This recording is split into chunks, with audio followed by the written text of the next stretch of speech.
Good morning, everybody. We've got a ton of topics to discuss, from analysts predicting a bright future for Xbox to industry insiders baffled that Ubisoft is still making Assassin's Creed Shadows. Make sure you've got your coffee, get comfy, and let's get started. First up, streaming services have been around for a while now. The innovators and early adopters have established their subscriber bases, leaving little room for new entrants. Sorry, buddy, full house. But Sega thinks it's the perfect time to consider jumping into this crowded market. What a great idea! This idea feels about 10 years too late. Honestly, Sega has some of the most recognizable IPs out there, but studios are starting to realize that chasing trends often gets you, well, a whole lot of nothing. But here's a company with a whole lot of something. I am so sorry. Next, let's talk about Xbox.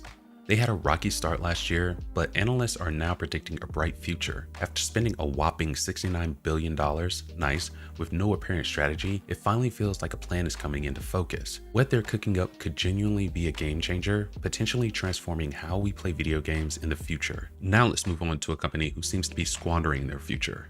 Ubisoft. Their future is getting cloudier by the day. It's almost as if they took a look at Embracer Group's struggles and said, hold my controller. Their entire strategy has been baffling, and the results have been predictably poor. Laura Fryer, the executive producer of Gears of War, is equally confused about why Ubisoft would even bother making Assassin's Creed Shadows. It's a mystery wrapped inside a riddle, wrapped inside an enigma. But that's what we've got for you today, with plenty more sprinkled throughout. Plus, I'm joined by the brightest minds on YouTube to give their expert analysis. Welcome to the Cash Consumer live stream. All right, hello. All right. All right. Wow. Late start. I am so sorry to you guys and to everyone watching because jeez. Oh my goodness.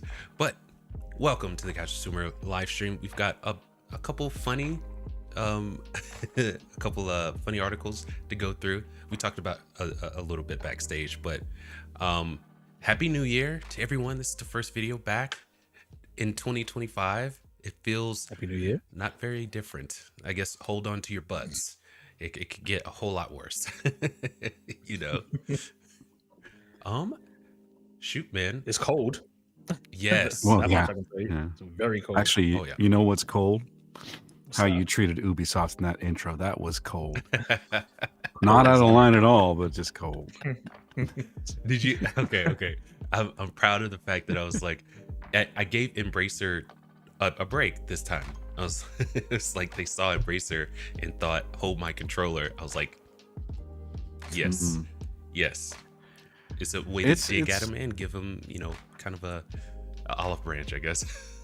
It's just bad decision after bad decision. It's just been kind of amazing to watch. Yes. It's like, and it's nothing that anything outside happened to them. It's all internal. It's all their own fault. That's I'm sorry, Fox. I'm going to disagree with you there. Oh. All of these toxic gamers have been ruining the company somehow from the outside. It's just horrible. That's This great. concentrated effort by a minority of people. Yeah, I know. It's like kind of killing studios too. It's crazy. Usually, Yeah. I mean, by the definition of minority, they shouldn't be able to do that, right? Golly, it's a conundrum wrapped in an enigma. But no, they're a minority when we need them to be. Yeah, When we exactly. Yeah, totally, 100%. Enemy of convenience. Yes. One thing I forgot to mention, we're at 944 subscribers, almost to 1,000. So if you like what we do here, if you enjoy the panel, enjoy the videos, definitely think about subscribing. We really appreciate it. Let's Do it if you're move in- cool. Do it if you're cool. Also, take a look at Scotty Boozy, Knoss's YouTube. Hey. All of the things that they got going on, you won't be disappointed. Guaranteed. Knoss, you just put out a video that I absolutely loved about the trailer from the something heretic, but intergalactic. Oh, the intergalactic, yeah. Yeah. In Scotty, you was had fun. like one of the best kind of like, it wasn't a rant. It was more of a, you were just kind of letting your thoughts. What could have been? Yes, dude, Yeah. it blew my mind because now I'm not looking forward to Yotei as much, just because they had so much meat left on the bone with Jin.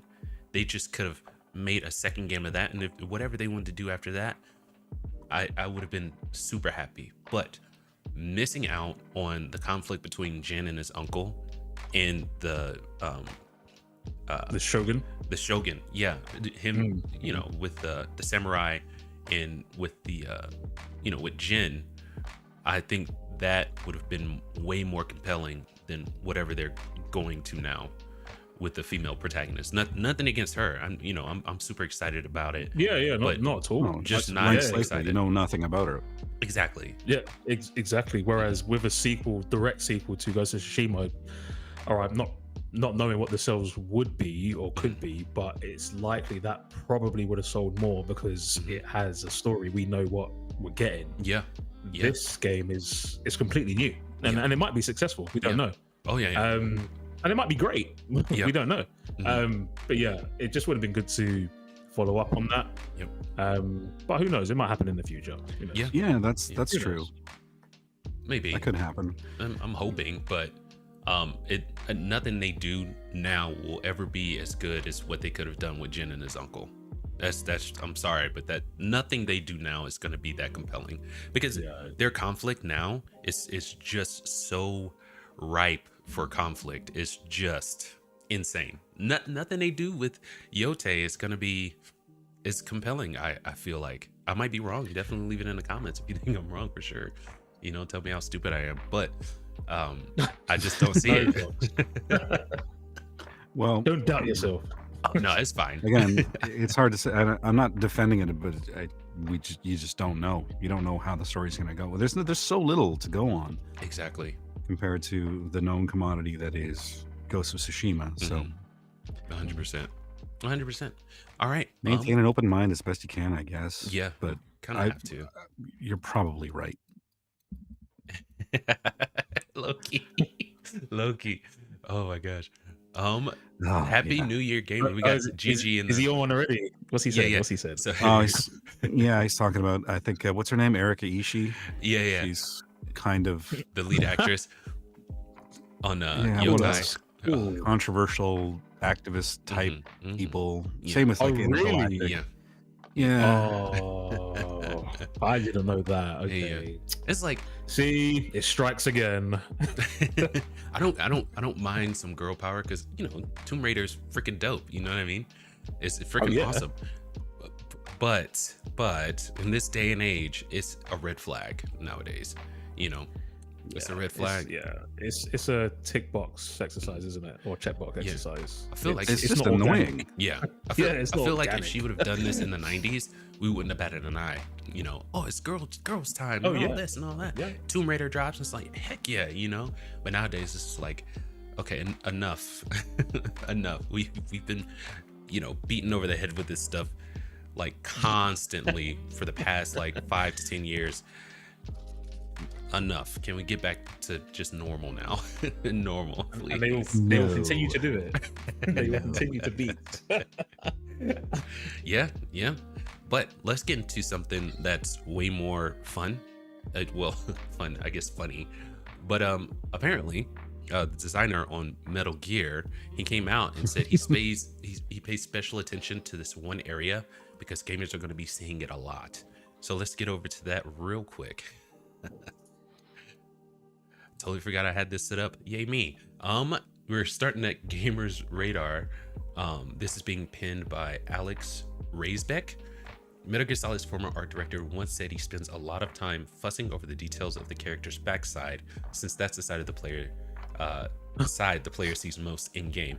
And I remember we went over an article of the studio head over at Shift Up, and he said the exact same thing. It was like, so while people were, you know, a certain subset of people were complaining that, oh, you know, you made her, you know, so she can be objectified. You know, people are going to objectify her. It's like, I did it because you're going to be staring at it a lot. So I wanted to look nice. And it's like, thank you, Shift Up studio president. So she can. That's making a lot of presumptions about the target audience. Yeah, right? you have to. Whenever you're complaining about a character looking like, you know, Eve does, you have to come from a perspective of these guys are just gooners. You know what I mean? I recently found out what that word meant too. So hopefully I'm using it right in What context. does that mean? What does that mean? Like addicted to adult films. Oh, I Yeah. see. Okay. Yeah, Never basically, heard of that. it's a stupid term. I like it because it sounds exactly like what it should mean. You know what I mean? I think gooner, and I'm like, oh yeah, a guy who's always, you know, giving himself high fives, if you know what I'm saying. That Yeah, kind of thing. the problem that I have with it is just how it's another label that's just getting slapped around. Like you see an attractive character in a game, and all of a sudden you get this label slapped on you, and like that's all you are. Right on. You can't possibly enjoy the game. You only enjoy the art and specific parts of the artwork. It reduces the argument down to that, and I can't stand it. Yeah, 100%. I have a riddle for you. What has a bottom at its top? And what's the? I can't remember. But what has a Butthead games journalist. You're close. No, just kidding. But what has a bottom at its top? What has a bottom at its top? It's too early for riddles. And I only say that because I can't figure it out right now. One has a bottom at its top. Yeah. There's. I feel like I've heard this one before too. You probably have. I don't know. Right on. Do you give up, Knoss? Yeah. Legs. You got a bottom at the top of it. All right. I know that was lame. God, I'm trying to sorry. remember. Bear with me, people. I'm trying to remember what movie I watched. I think it was. I remember the character. It was Rob Reiner that said this, and I think the movie was called The Story of Us. But he described your butt as like the top of your legs. Oh yeah. It's amazing how your legs go up and make an ass out of themselves. that was Aerosmith lead singer in, I can't remember the movie. It's like we can't talk Steven like that Tyler? anymore. Yeah. Oh. Yeah. He was in the movie and he was complimenting a woman's, assets. And What a gooner. I know. You can't get away with that no more. No, we cancel him. He's canceled. Cancel. But here we go. If you're a fan of Solid Snake, or perhaps more specifically of Solid Snake's rear end, then your heartfelt thanks should be directed towards one particular Metal Gear Solid lead, according to an interview with two industry veterans. In 2003, interview originally featured in Hyper PlayStation 2 magazine. Good lord, I am so sorry. And now available on Shmulations. Metal Gear Solid art director Yoji Shinkawa and veteran Square Enix designer Tetsuya Nomura spoke about their design process. Shinkawa in particular discussed how having spent his career largely working on action games led to a particular focus on his character's behinds. Now, I don't think that's a bad thing because, equal opportunity. Obviously, you're going to be staring at a man's behind and a woman's behind equally if you're diversifying your portfolio, like Loki said. So I think that's great. He's looking out for gamers. You know what I mean? I think it's a nice thing to do. So I appreciate it. What are you guys' thoughts on him paying special attention to? I object to the objectification of the male form, and I think it should be stricken from every single game because nobody should have fun ever while playing games. No. Serious business. It is serious. Yes, you hit it right on the head, Knoss. Right on. Scotty, what do you got? Yes, sir. I don't really focus on the character's rear end, to be honest. So I'm not really for it or against it. It is what it is. And I'll also give you that. Like, if the game is truly immersive, you know what I mean? Then yeah, you're focusing on you kind of become the character and you're playing. You're killing the zombies, you're fighting the monsters, you're doing all that, right? You're not really like stopping. I mean, the arse is there, obviously. Right. It's there to be seen. Yeah. But yeah, I mean, it probably caters to some audience. And Yeah. It doesn't to others. So.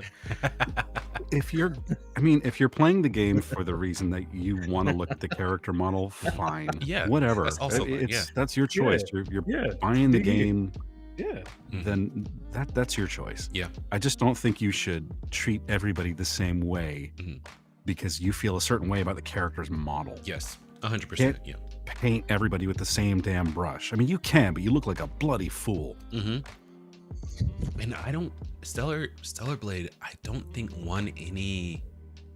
I might be 100% wrong on this, but it it was last year. So, but the Game of the Year awards, I don't think it won a single award, if I'm not mistaken. I could be wrong. Well, I can't remember. Any game that's treated the way that it was by our wonderful games journalist, our butthead games journalists, isn't going to get that kind of attention. Unless there's a problem, unless there's something that they can dunk on it for, it's not going to get that kind of attention. Yeah. It's really annoying. But right on, yeah. No, all good stuff. Let's see what we have next, because I totally forgot what order I put these in. Oh yeah, okay, so moving on to Kadokawa employees thrilled at the prospect of a Sony acquisition because they would get rid of the president first. Wow. And this is coming from Fandom Wire, written by Sumyajit.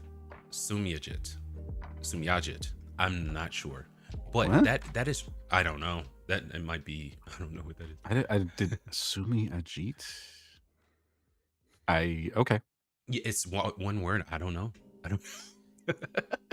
But this is really surprising because, you think a healthy company like Kadokawa, at least I think they are. They have smash hits, and I know that they pay more attention to their media side, like their manga and all the things that go along with that.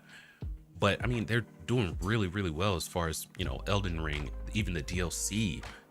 They're selling so many copies of it. So you think a healthy company like this would be happy with the leadership that they have.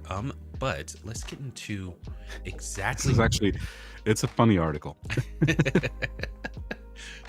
So I want to see. Okay, so let's start here. But while most corporate takeover stories have employees nervously updating their resume, this one's different. The folks at Kadokawa, the powerhouse behind Elden Ring maker From Software and Dragon Ball Sparking Zero developers Spike Chunsoft, have actually been cheering from the sidelines for the new management. And boy, do they have their reasons. The story that's unfolded over the past few months reads like a corporate thriller, complete with cyber attacks, leaked documents, and enough internal drama to fill a light novel series, which coincidentally Kadokawa also publishes.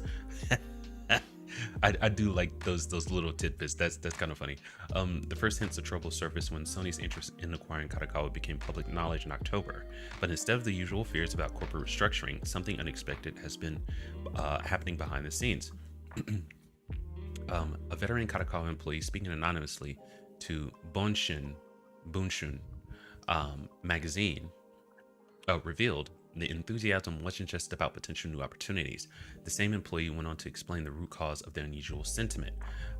That's because there's a certain number of employees who are dissatisfied with the Natsuno administration, which didn't even bother to hold a press conference after people's personal information was leaked in the cyber attack. Jeez, oh, dude. And apparently 1.5 terabytes of sensitive data got out. And I'm not going to say the comparison I'm thinking of. They expect that if Sony were to acquire the company, they would get rid of the president first. So it's like three things. They have the cyber attack leak, which if they were with Sony, they'd get a lot more practice on addressing those issues. That's yes. Oh my gosh, this is true though. They had like 3 leaks that I read about last year, and there might have been way more. There were 3 ransomware attacks on Sony last year. It was nuts. It's like after I get done with the video, I'll follow up as soon as I know more information. Next week, it's like, Sony's leak, and I'm like, okay, so more information than the first one. It's like, no, this is a whole brand new one. It's like, okay. Great.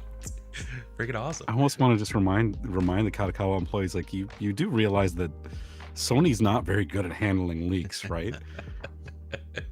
Like, are you sure what you're asking for? Yeah. I mean, the president they currently have must be freaking terrible if they're celebrating like a Sony takeover because they think they'll manage these things better.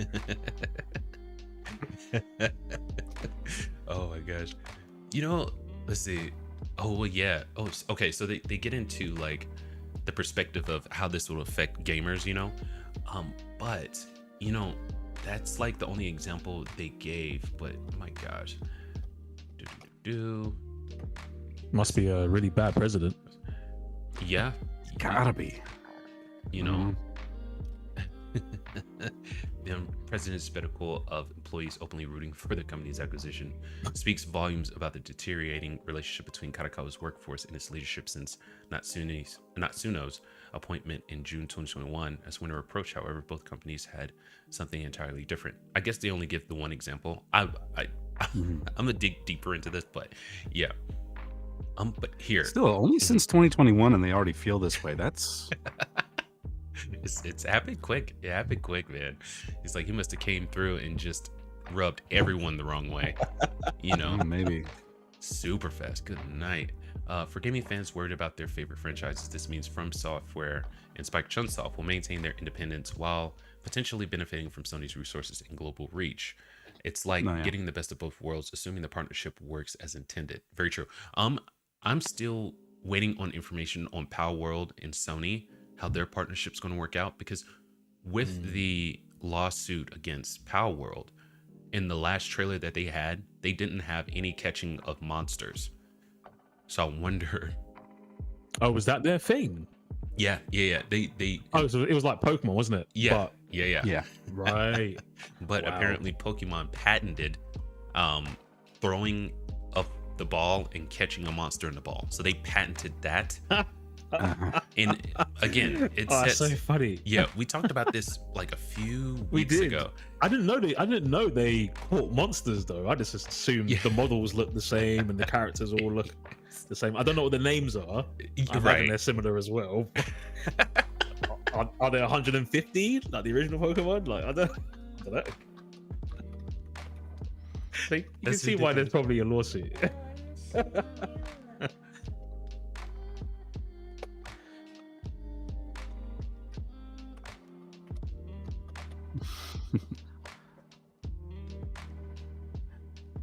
Every single time we have a domestic issue to deal with on stream, I always go back to there's a scene from Rocky 2. Yeah. And Rocky's training with Mick, and then Paulie's talking to him about like something that's going on with Adrian, and Mick just loses his mind. He's like, what's with all this domestic stuff? I want to clip that, and I want to use it every single time.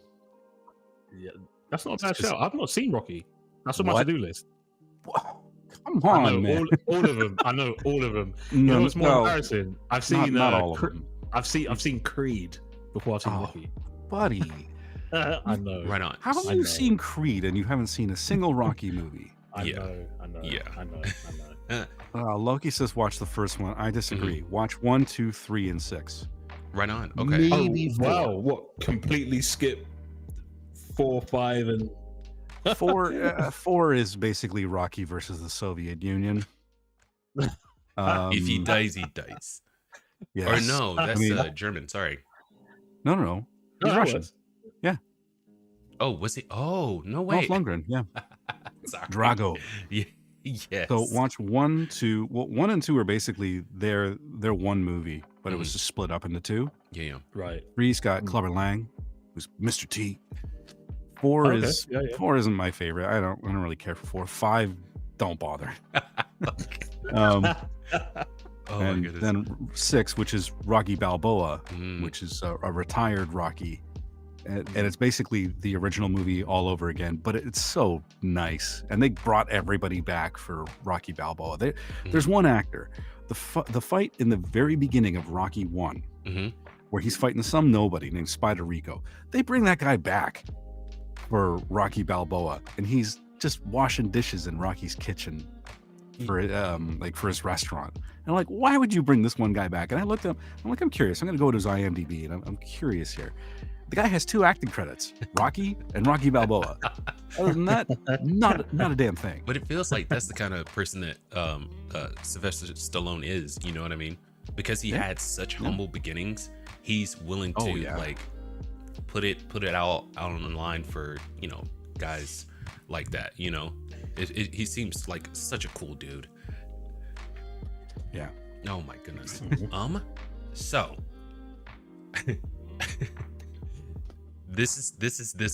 this article. Apparently the you know, the rank and file over at Kadokawa want their president to go away. So that's I thought that was interesting, just because you see a successful company and it's like, oh, okay, they're having issues too, apparently. My goodness. This one I thought was really interesting because we know that Hi-Fi Rush got shut down by Xbox. Shame on you, Xbox.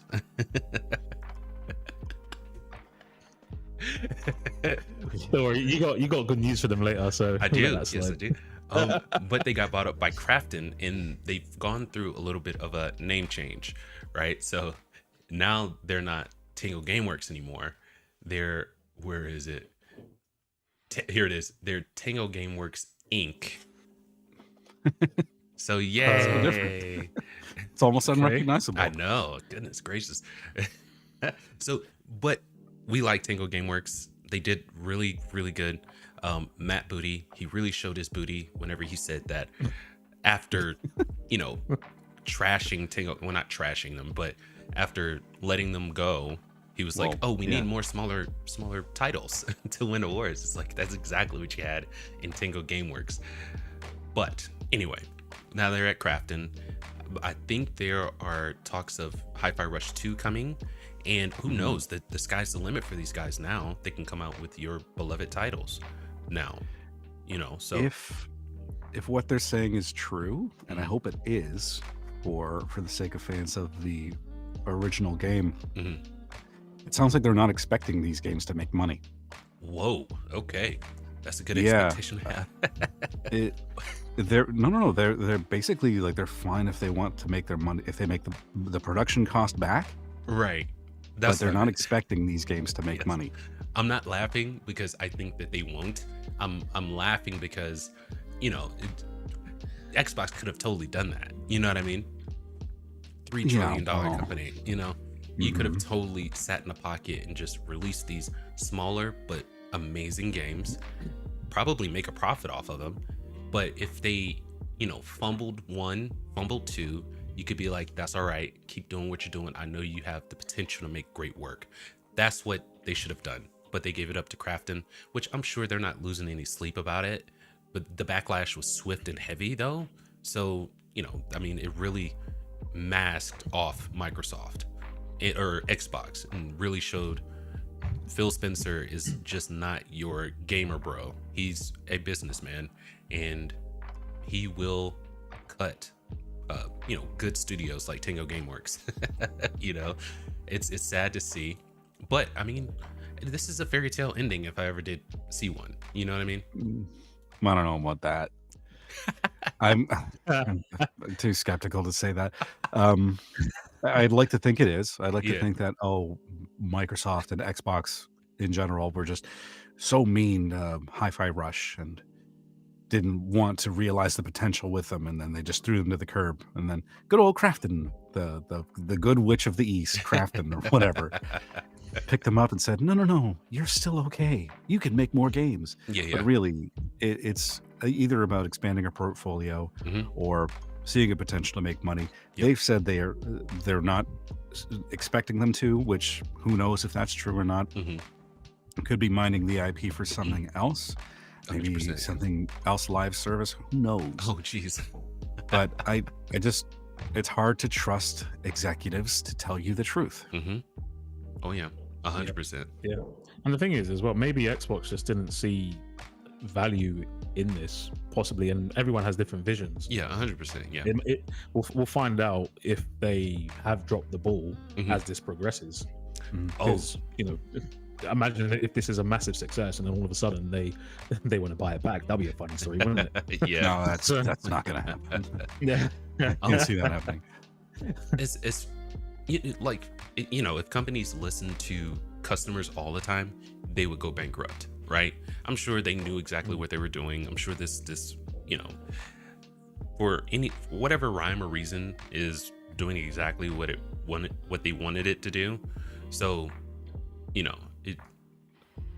I'm from the outside looking in, because I don't know what their internals look like. It looks like a crappy, bad decision, but their eggheads over there were crunching the numbers and were like, oh, we got to make this happen, whatever.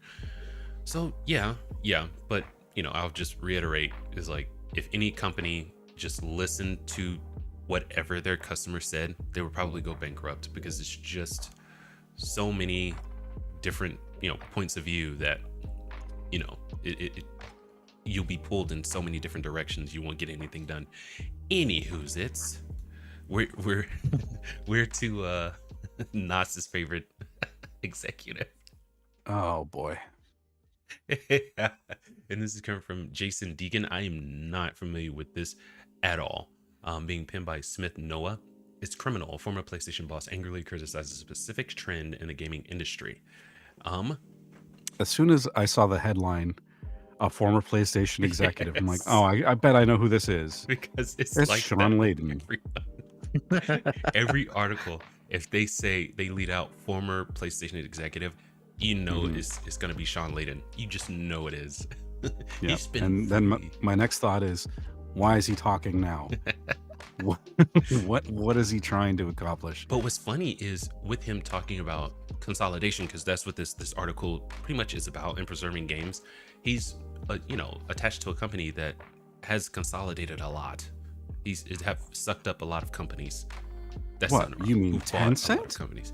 Yes. No, Tencent hasn't bought or invested in a lot of companies like Riot Games, Kadokawa, Supercell, Don't Nod, Bloober, Turtle Rock. No, that Did that you hasn't have happened. that list up right now? I did. I was Because like, holy I crap. remember. Yes, that's not all from memory. Are you kidding me? I couldn't remember like 2 of those things without writing it down. No, sorry. Let's get into the article, because Okay. this is another article that I think is very relevant to what Mr. Layden has to say. Okay, we'll get directly to his quote right now. Oh well, I thought this was really good. We'll skip this part. Now serving as strategic advisor for Tencent, Layden recently shared his thoughts on the Activision Blizzard acquisition by Microsoft during the podcast interview. It's an interesting position title that means mouthpiece. Because that's all he's doing. He's Pretty been much, yeah. out on interviews, on articles, and everything. Good lord. His concerns go beyond the financial aspects of such deals. He's worried about the impact on creativity. And I gotta say, I agree. What concerns me about consolidation, Layden explained, is its effect on creativity. When a studio is acquired, there's a risk that instead of focusing on their own unique ideas, they get absorbed into larger projects on mandates from the parent company. Layden highlighted on how this shift can stifle independent creativity, questioning whether studios can retain their distinct voices in the shadow of larger corporations. And we've heard this term being thrown around, like games made by committee. That I've never heard it so much than like the past few years. Yeah. And so games made by committee, or games made with HR in the room. Yes. Yes. And that is one of the fears of a company getting bought up by a bigger corporation. This company, for one, wants you to represent them in a good light. And 2, they want a seamless kind of transition between all of their studios. You know what I mean? So if you're in there and you make like a great indie, but it's weird and out there, they're like, oh, that doesn't, kind of align with our vision. So we want you to make this game. Like, oh my God, like what Sony's going through right now with their live service games. You know what I mean? A bunch of these studios weren't familiar with making live service games, and they didn't, they were having delays and, production. Isn't that what happened with Redfall with Microsoft? Exactly. Yes. Yeah. Yeah, and that's one of the reasons why they let Austin go. Yeah. And which is, that one is particularly messed up, because they made a game that you wanted them to make, and you knew that that's not their jam. You know what I'm saying? It was like, and you let them go, it's like, oh, sorry, that was a bad idea. Bye now. Goodbye. Well, that's the part that feels like- stifles the creativity, is when you're forcing people to play a role they're not suited to play Hmm. because you want a specific outcome. Mhm. You can't really guarantee what the outcome of your game is going to be. You have to just whatever. Yeah. Sorry, continue. Yeah. No, you got to let the studio do its thing, and Let them cook. yes, let them cook. Yeah, Oh gosh. it's lack of creative freedom, isn't it? Mhm. End of the day. Yeah. And if There's it's a not- line. Yeah. I mean, Yeah, there's a yeah. line where too much creative freedom can also become a problem. Oh yeah. Um, and I imagine it's not easy to find where that line is, Oh no. especially when you have projects of the scope that AAA are undergoing. Yeah. I think what did they say with Thor Love and Thunder? You know, Oh, God. they really Oh, let him gosh, let loose Fox. on that. I'm just Really? saying. That was one of the ones where it's like, oh, you made a great Thor movie. Yeah, you know what you're doing. You have full creative freedom, and that's creative freedom like run amok. Taika Waititi? People think he made a good Thor movie? What, Ragnarok? I liked Ragnarok. Yeah. Oh, hated that movie. Did you? Wow, Why? that was not the Ragnarok I was thinking of. Well, thinking it was going to be. Well, yeah, for When sure. I hear Ragnarok, I think of war, Mhm. like Game of Thrones, Battle of the sorry, swear word, Oh, yeah. bastards. God Like, of War. that type How of- they handled that type Ragnarok of was stuff. more, more in line with the Not mythology. what for we sure. saw with Thor. So, Mhm. Fox, what are you talking about? I liked Ragnarok. I liked Ragnarok. I thought it had everything. It had the action, the redemption. It had the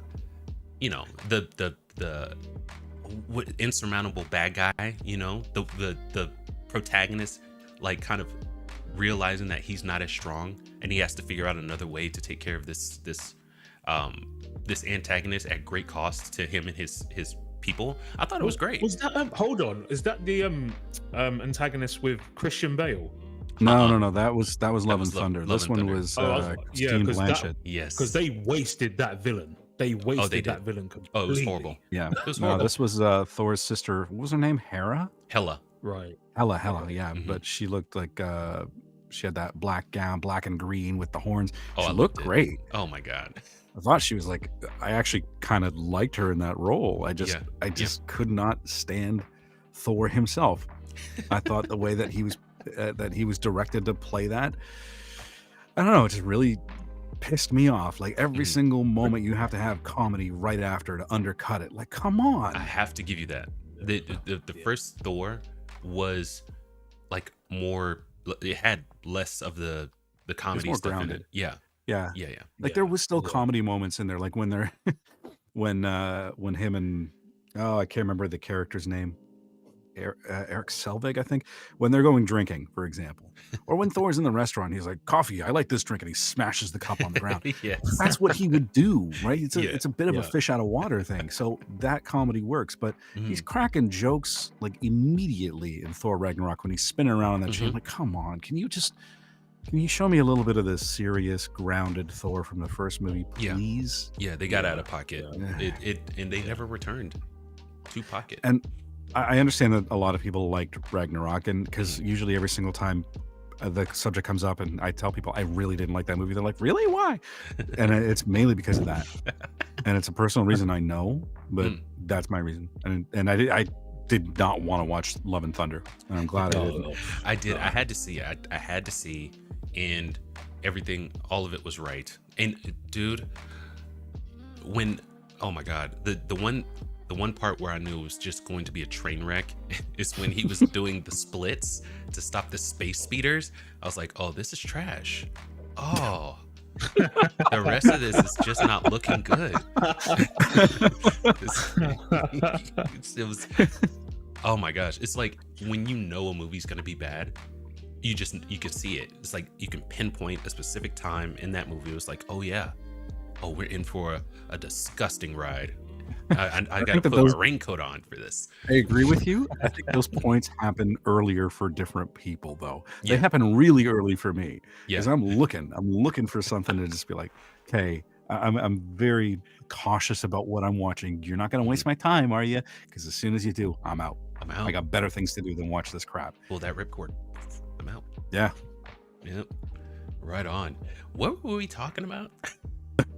We're talking about Shawn Knoss's Layden mate. talking Shawn about Layden. stuff. Right on. Okay, so he covered why he thinks that consolidation is back for creativity. Now he's going into like the preservation of games. Here, Like he let's really start cares here. about that. I honestly don't think so. But he's the face of Tencent right now. Layden's frustrations don't stop at consolidation. He also turned his attention to a growing issue in gaming, the preservation of video game history. As the industry moves increasingly toward digital distribution, vital elements of its legacy, like source codes, working documents, and physical copies, are at risk of being lost. The games we create aren't disposable products. Sheesh. Layden argued passionately. They're cultural artifacts, and future generations deserve to experience them just as we have. It's criminal that we're not doing more to protect this history. Now, let's go into this legal precedent from France. So Layden's appeal for better preservation practices echoes initiatives already in place in some parts of the world. In France, for example, the concept of legal deposit has existed since 1537. Originally focused on books, it now extends to video games, requiring publishers to submit copies to the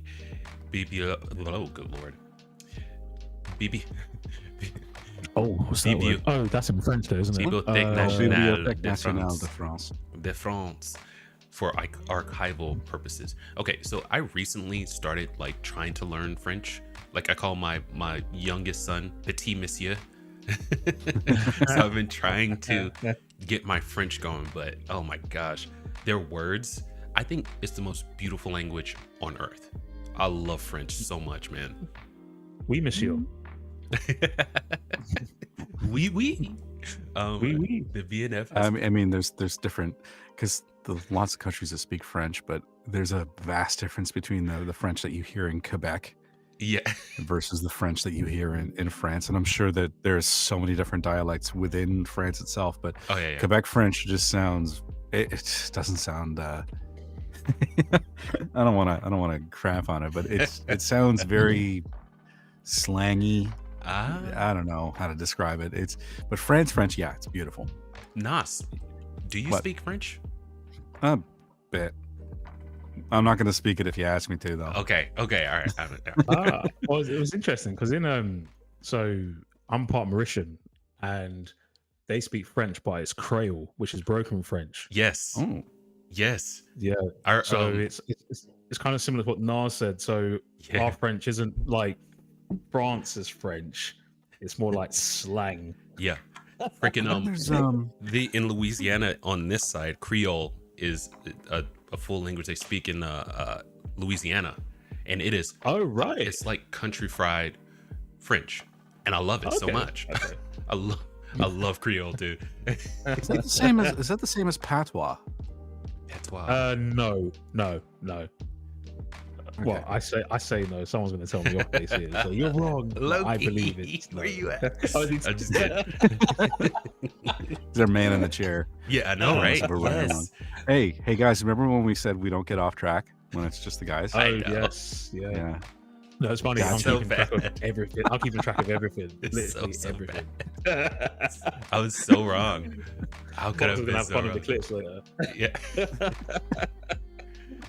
I mean, it just Anyway, we want to talk about anything with Shawn Layden and his yeah. stupid interview.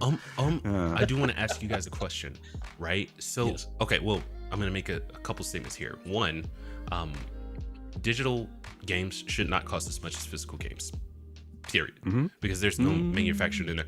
Servers, I get. You Yeah. know, if you have a live service or always online, a lot of these games don't need to be always online. Well, some of Yeah. them anyway. But digital games should not cost as much. It's simple. And two, I don't want to hear companies saying you're buying a license. No, I'm buying the game, and you should not be able to take that away from anyone at a moment's notice. GG's really big on this, understandably so. Like, she's changed my mind a little bit on this. But go ahead, Knoss. Further to your point, a license shouldn't cost as much as a full game. Right on. And if my game has some unforeseen expiry in the future, I need to know what that end of life date is. Oh, 100%. 100%. And that should go into what I pay for the product. Yeah.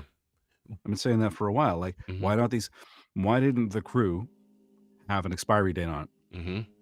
So I know it goes bad like a carton of milk. Why the hell not? But that's the thing. It shouldn't. And in all of gaming history, I don't think we've run into a time like this where you open up your library and a game's missing because, it got shut down, or, Sony or Xbox or someone's like, oh, we're just going to take that off. Sure, you pay $70 for it, but no, it's not yours. Or you haven't, it's like, or since you haven't when? got your yearly or you haven't got your yearly subscription, so we're just going to take it away until you put your yearly subscription back on. Yeah. So my question is, since when has that been a thing? Since when have we bought a product, unless we're talking about services, we bought a product and it's not ours to own, and which is like to further walk down that line, when did they come out and tell us that it's just a license that we were buying, that we were paying for? It's probably been in the paperwork and it's been in the end user license agreement in terms of service for a while, but it feels like they're just emboldened enough now to actually say the quiet part out loud. Yeah. When have we? You could argue that with right to repair, we don't technically own the thing that we are buying.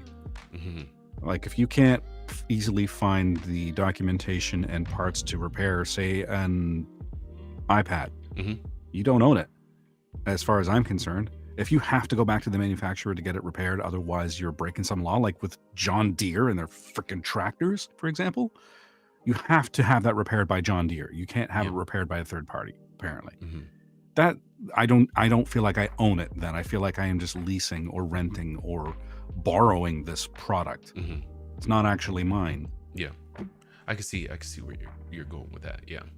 We don't, I mean, the concept of ownership as far as consumers go in the gaming space, unless you have a physical copy of it, it's dead. Yeah. In its current state. Does that mean it can't change? Well, no, we just have to make a really big stink about it. This is true. And not just a vocal minority. The majority has to say, I will only buy this game if I get to really own it and I can play it whenever the hell I want, whether your company goes under or not, whether I have an internet connection or not. Yeah. That was a nice callback, by the way. This next one I thought was really funny. It's coming from GameRant, being pinned by Dane. Hold on, one second. Sorry, related to this Shawn Layden thing. Yeah. I found an article not just 2 years ago by Stephen Ma, who's the senior vice president at Tencent, talking about how acquisitions are good things. One thing gamers should understand is the reason for these kinds of acquisitions is because the cost of development is getting bigger and bigger.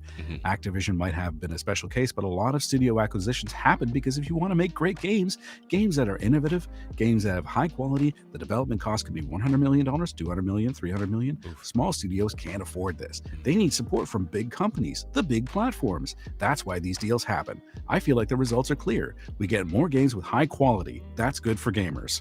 That's not necessarily true. This dude is painting with a 2024 has proven brush. that is definitely not true. Yeah, exactly. The proof is in the pudding, right? Here we are at the dinner table. Freaking dude. Yeah. Not Elden Ring per se, but a bunch of games that I've played this year. I'm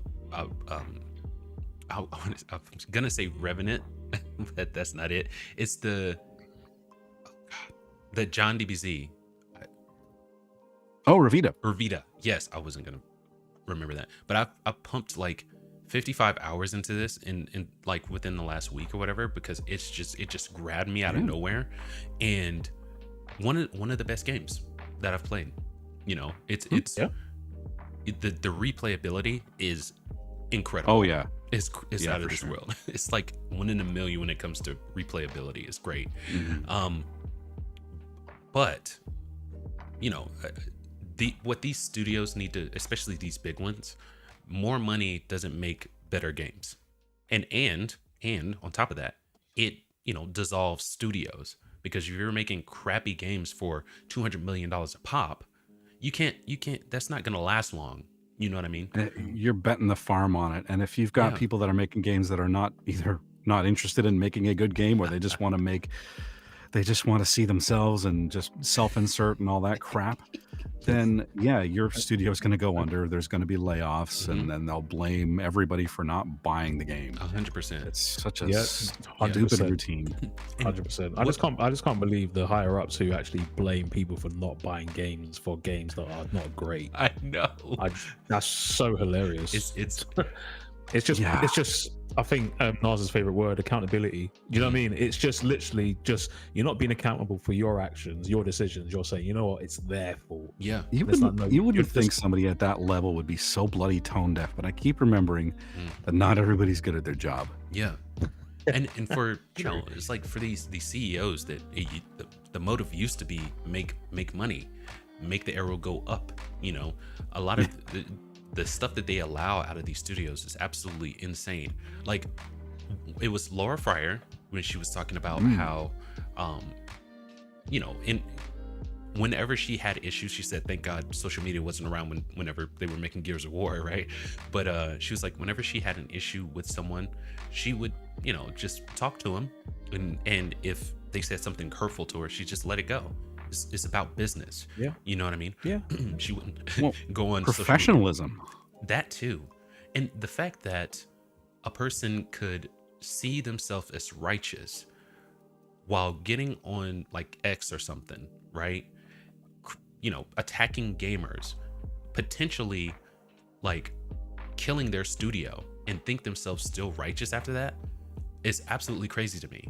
That's insane. Insanity. That, and still have a job. The director of Avowed, that numbnut. What's his name? Oh, shit. That guy's in. The one that texted. Yeah, they're bros. The one that commented on Elon Musk. Yeah. That idiot. I'm trying to find his name. Hold on a sec. Yeah. If that game doesn't sell, that is probably going to be a big part of it, because people from the outside looking in, and Elon Musk has a lot of influence, whether you like him or not. Matt Hansen's yeah. Yeah. Whether you like Elon Musk or not, the dude has a lot of influence. So why are you coming for him? Why are you doing that?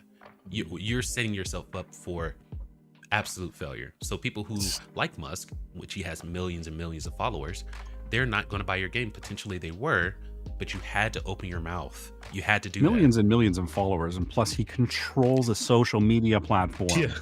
Like you're gonna go toe to toe with that guy and think that you stand a chance? And in the process, some kind of special stupid.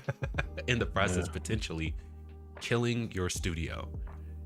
Not only that, not only just like beyond killing the studio. I mean, well, not beyond that, but really break that down. When you kill a studio, you are making everybody lose their job that's part of that studio. There it is. If there's layoffs, you're responsible for it because of your stupidity and your inability to keep your freaking ego in check. Yes, 100%.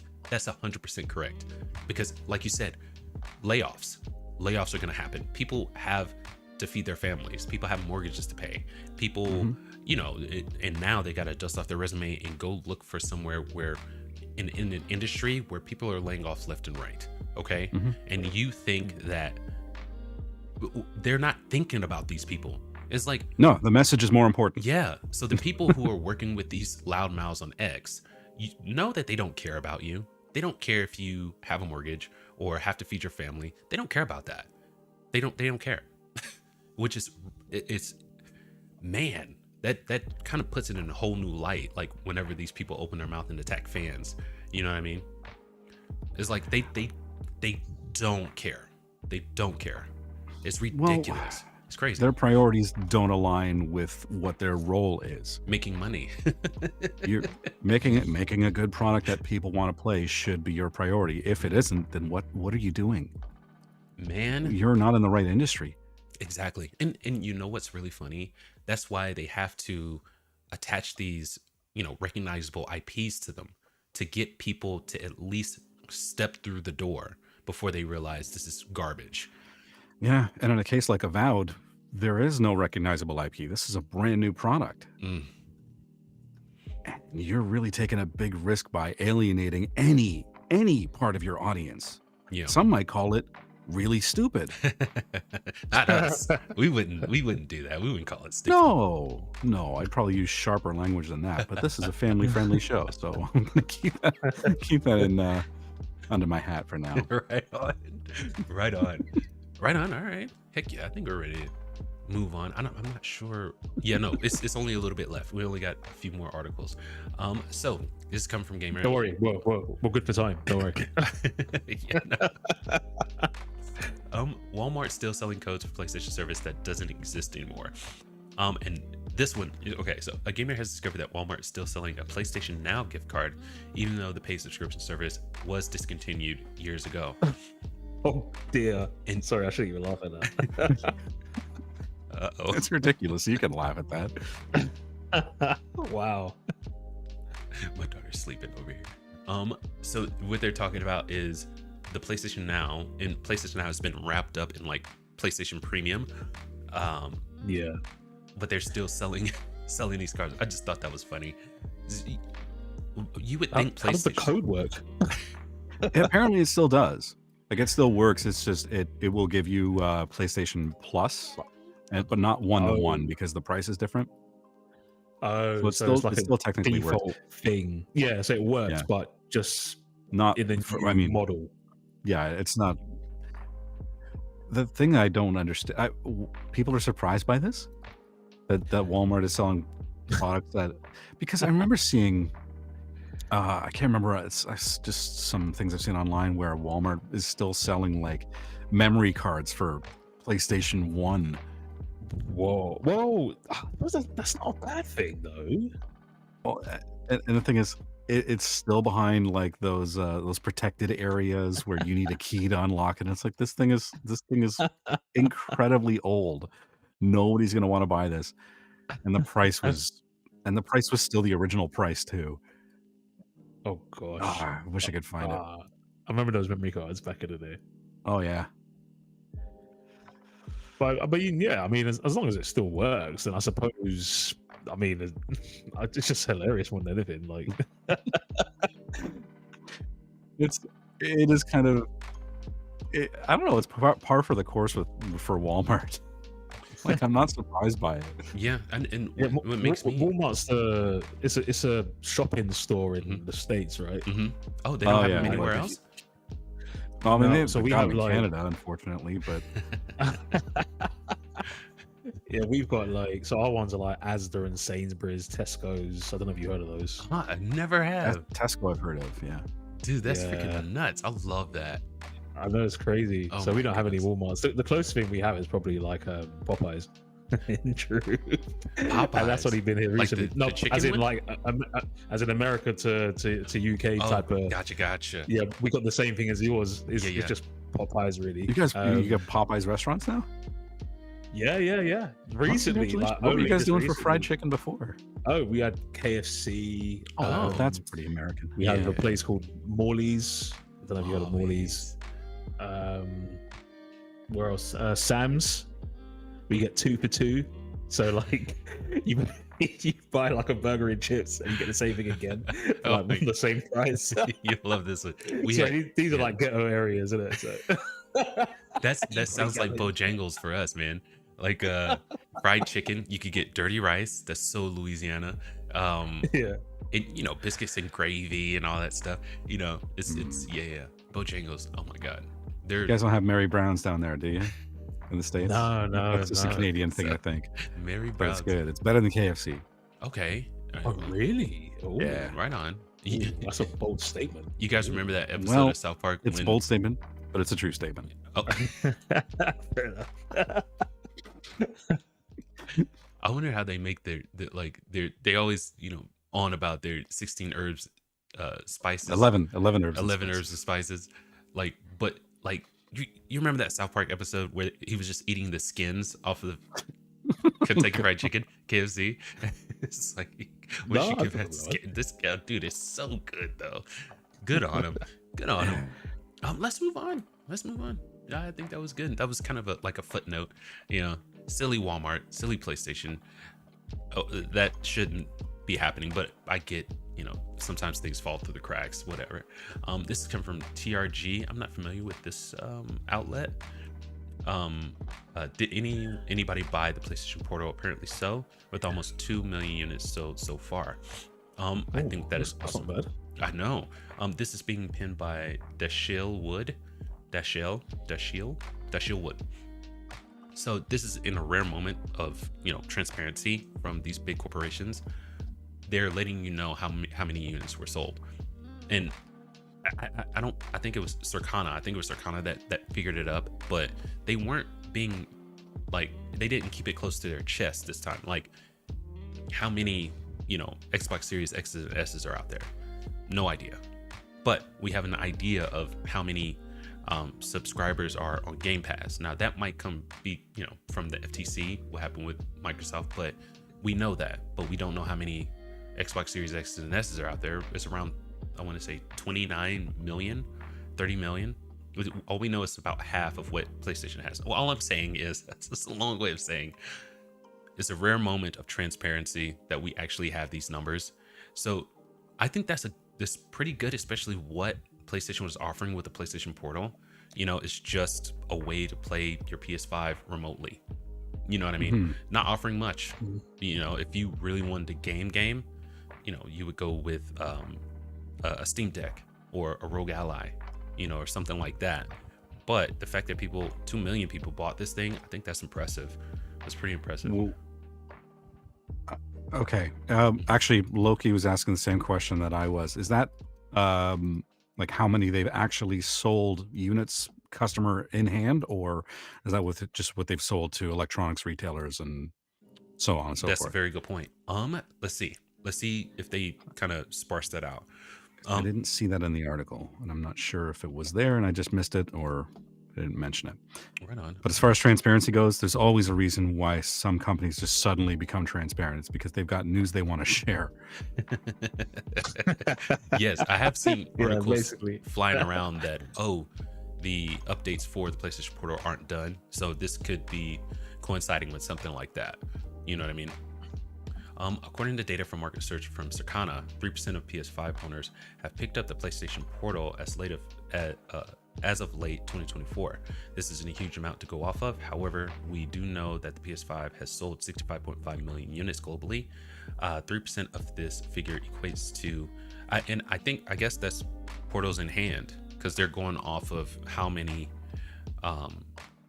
owners of the PlayStation there are.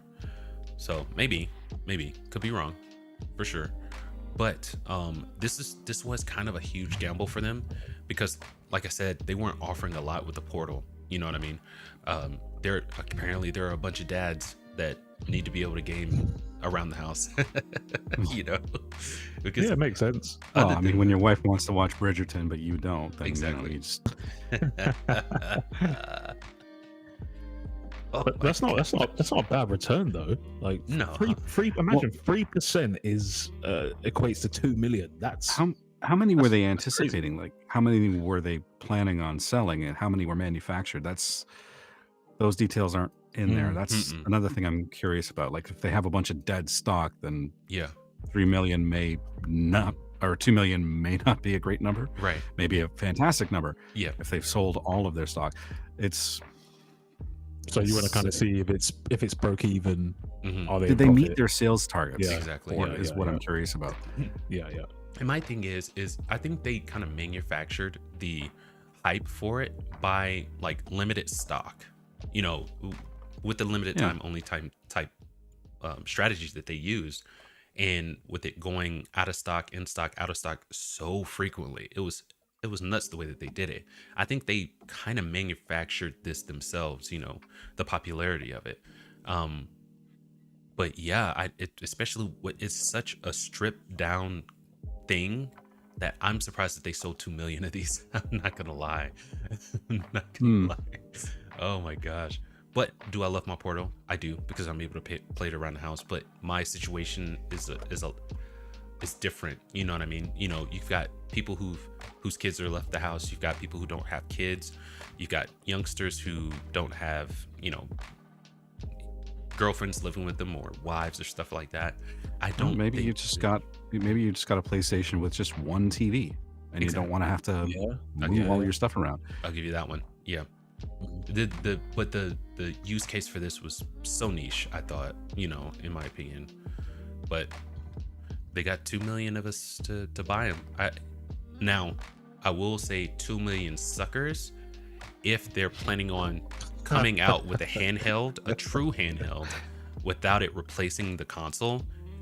I was a sucker for getting it because they just could have given me the handheld instead of this skeleton of a device. You know what I mean?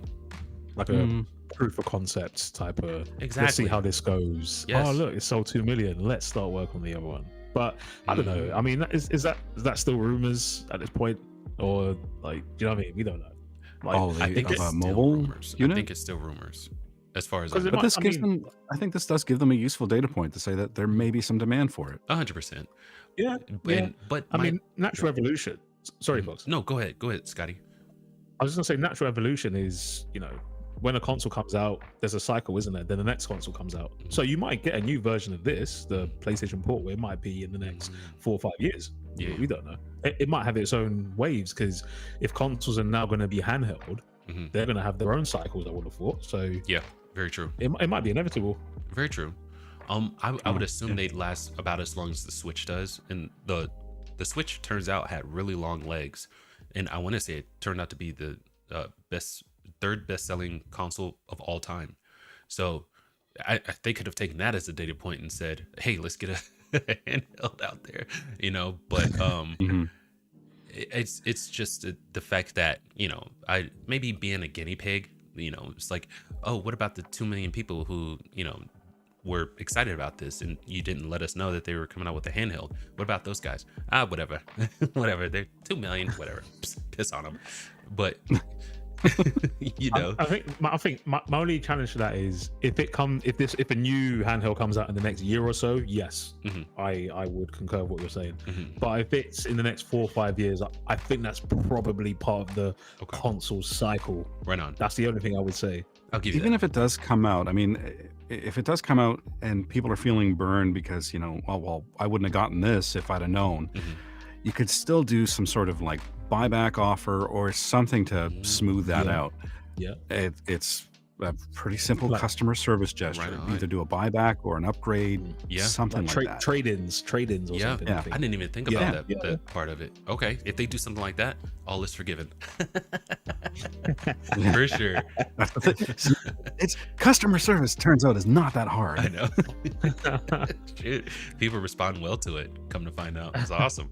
Shoot, man. This is coming. Treat the customer like you want them to come back. Exactly. Really, really not that hard. It's not. But holy crap, have they been making it super hard? Oh my gosh. We could literally talk at length about all of this. It's so much to talk about when it comes to customer service. Companies dropping the ball in a bad way. Yeah. Well, we already kind of have talked about it a little bit today. Yeah. With the whole developers attacking gamers. That's bad customer service too. Oh yeah, horrible. 100%. You're possibly, you know, killing people's jobs at that point, you know. But this was coming from videogameschronicles.com, and this is being pinned by Tom Ivan. Sega says it's weighing up launching its own game subscription services. I think the actual quote is down at the bottom. So this is coming from Utsumi. I think he's the president of Sega right now. No, thank you, VGC. We're not a retro company.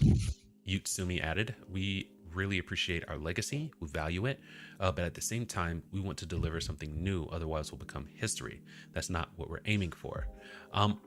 In my opinion, I think they're doing a great job at creating new IPs and like nurturing their old ones, you know, keeping them at the forefront. Sonic comes to mind, like right off the gate. Also, Judgment. Shout out to Judgment. Yeah. Very nice. Love it. Kill it. That was a layup. Like that? That was a layup. Yeah. Shoot, man. That didn't even dawn on me. Yeah, you like that, didn't you? Look, I can see by your reaction. You like that. I did. That's freaking. You nailed it, dude. Legit. But I think they're doing a good job. I think a huge misstep is trying to create your own like streaming service, because the amount of money you would have to dump into this service, and then are people really clamoring for a Sega Plus right now? You know what I mean?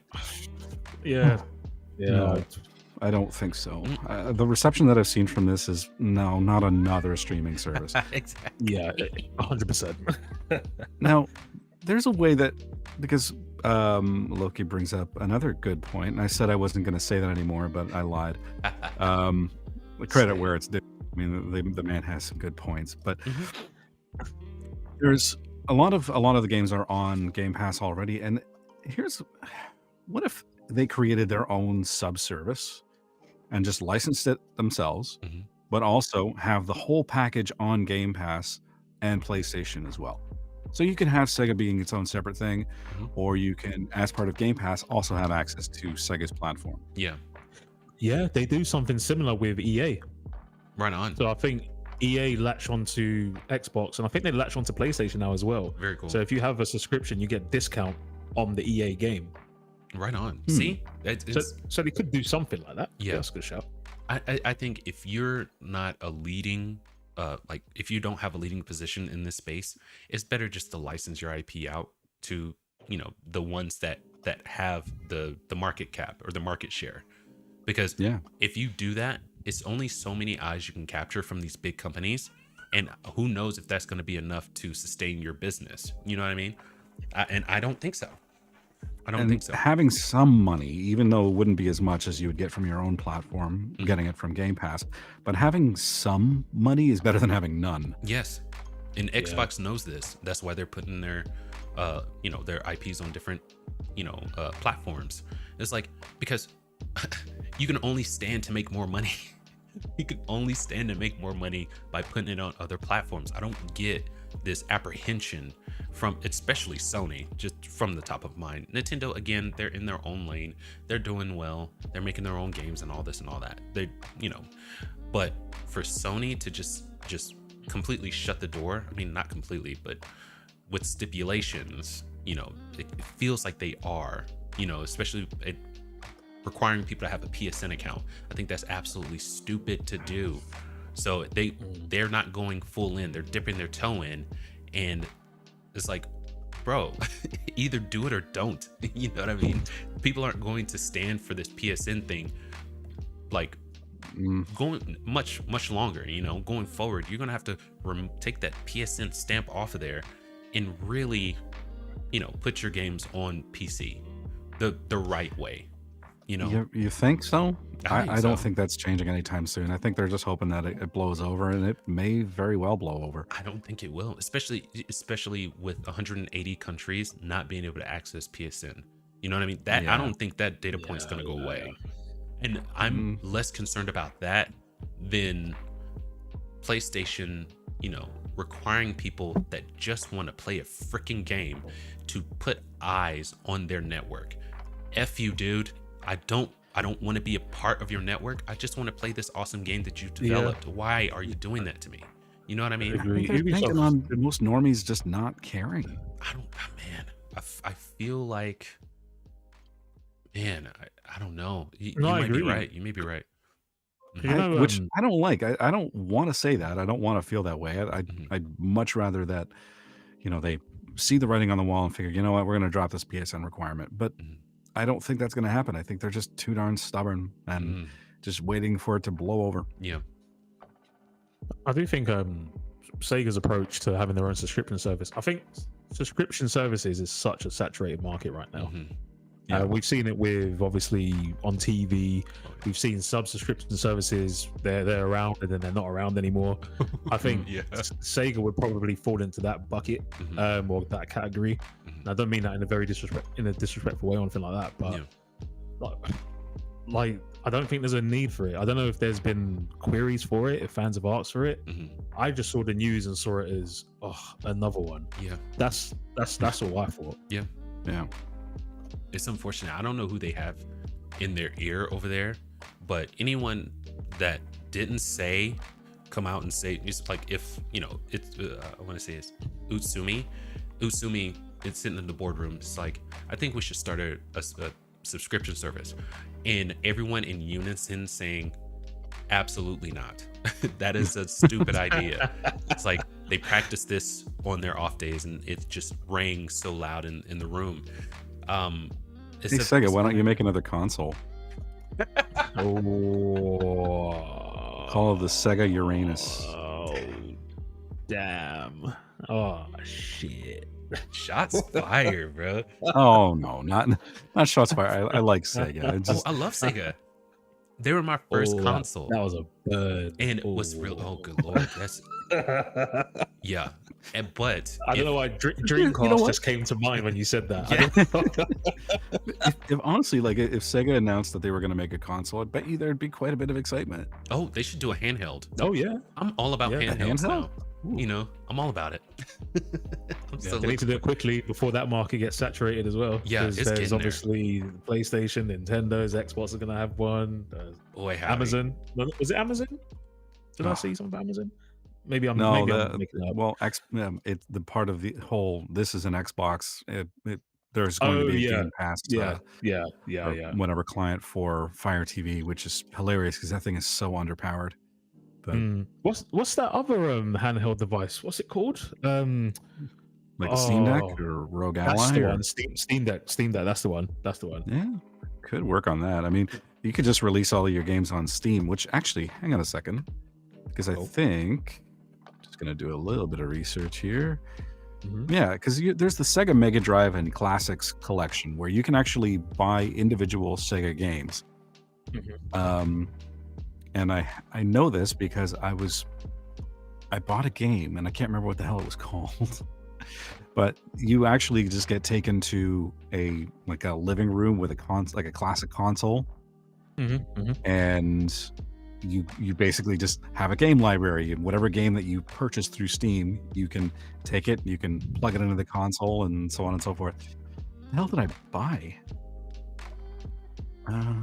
I bought one game. Was it? Oh, I was going to ask if it was a game. Was it like a Sega game? Yeah, it was this Comic Zone was what I bought. Comic Zone. Yeah, because I was talking about it with Lord Beers actually, and there was an indie game that looked like it was basically comic book panels that the character was fighting through. I can't remember what it was called. But he told me about, well, if you like that one, there's a better version of this game called Comic Zone for Sega.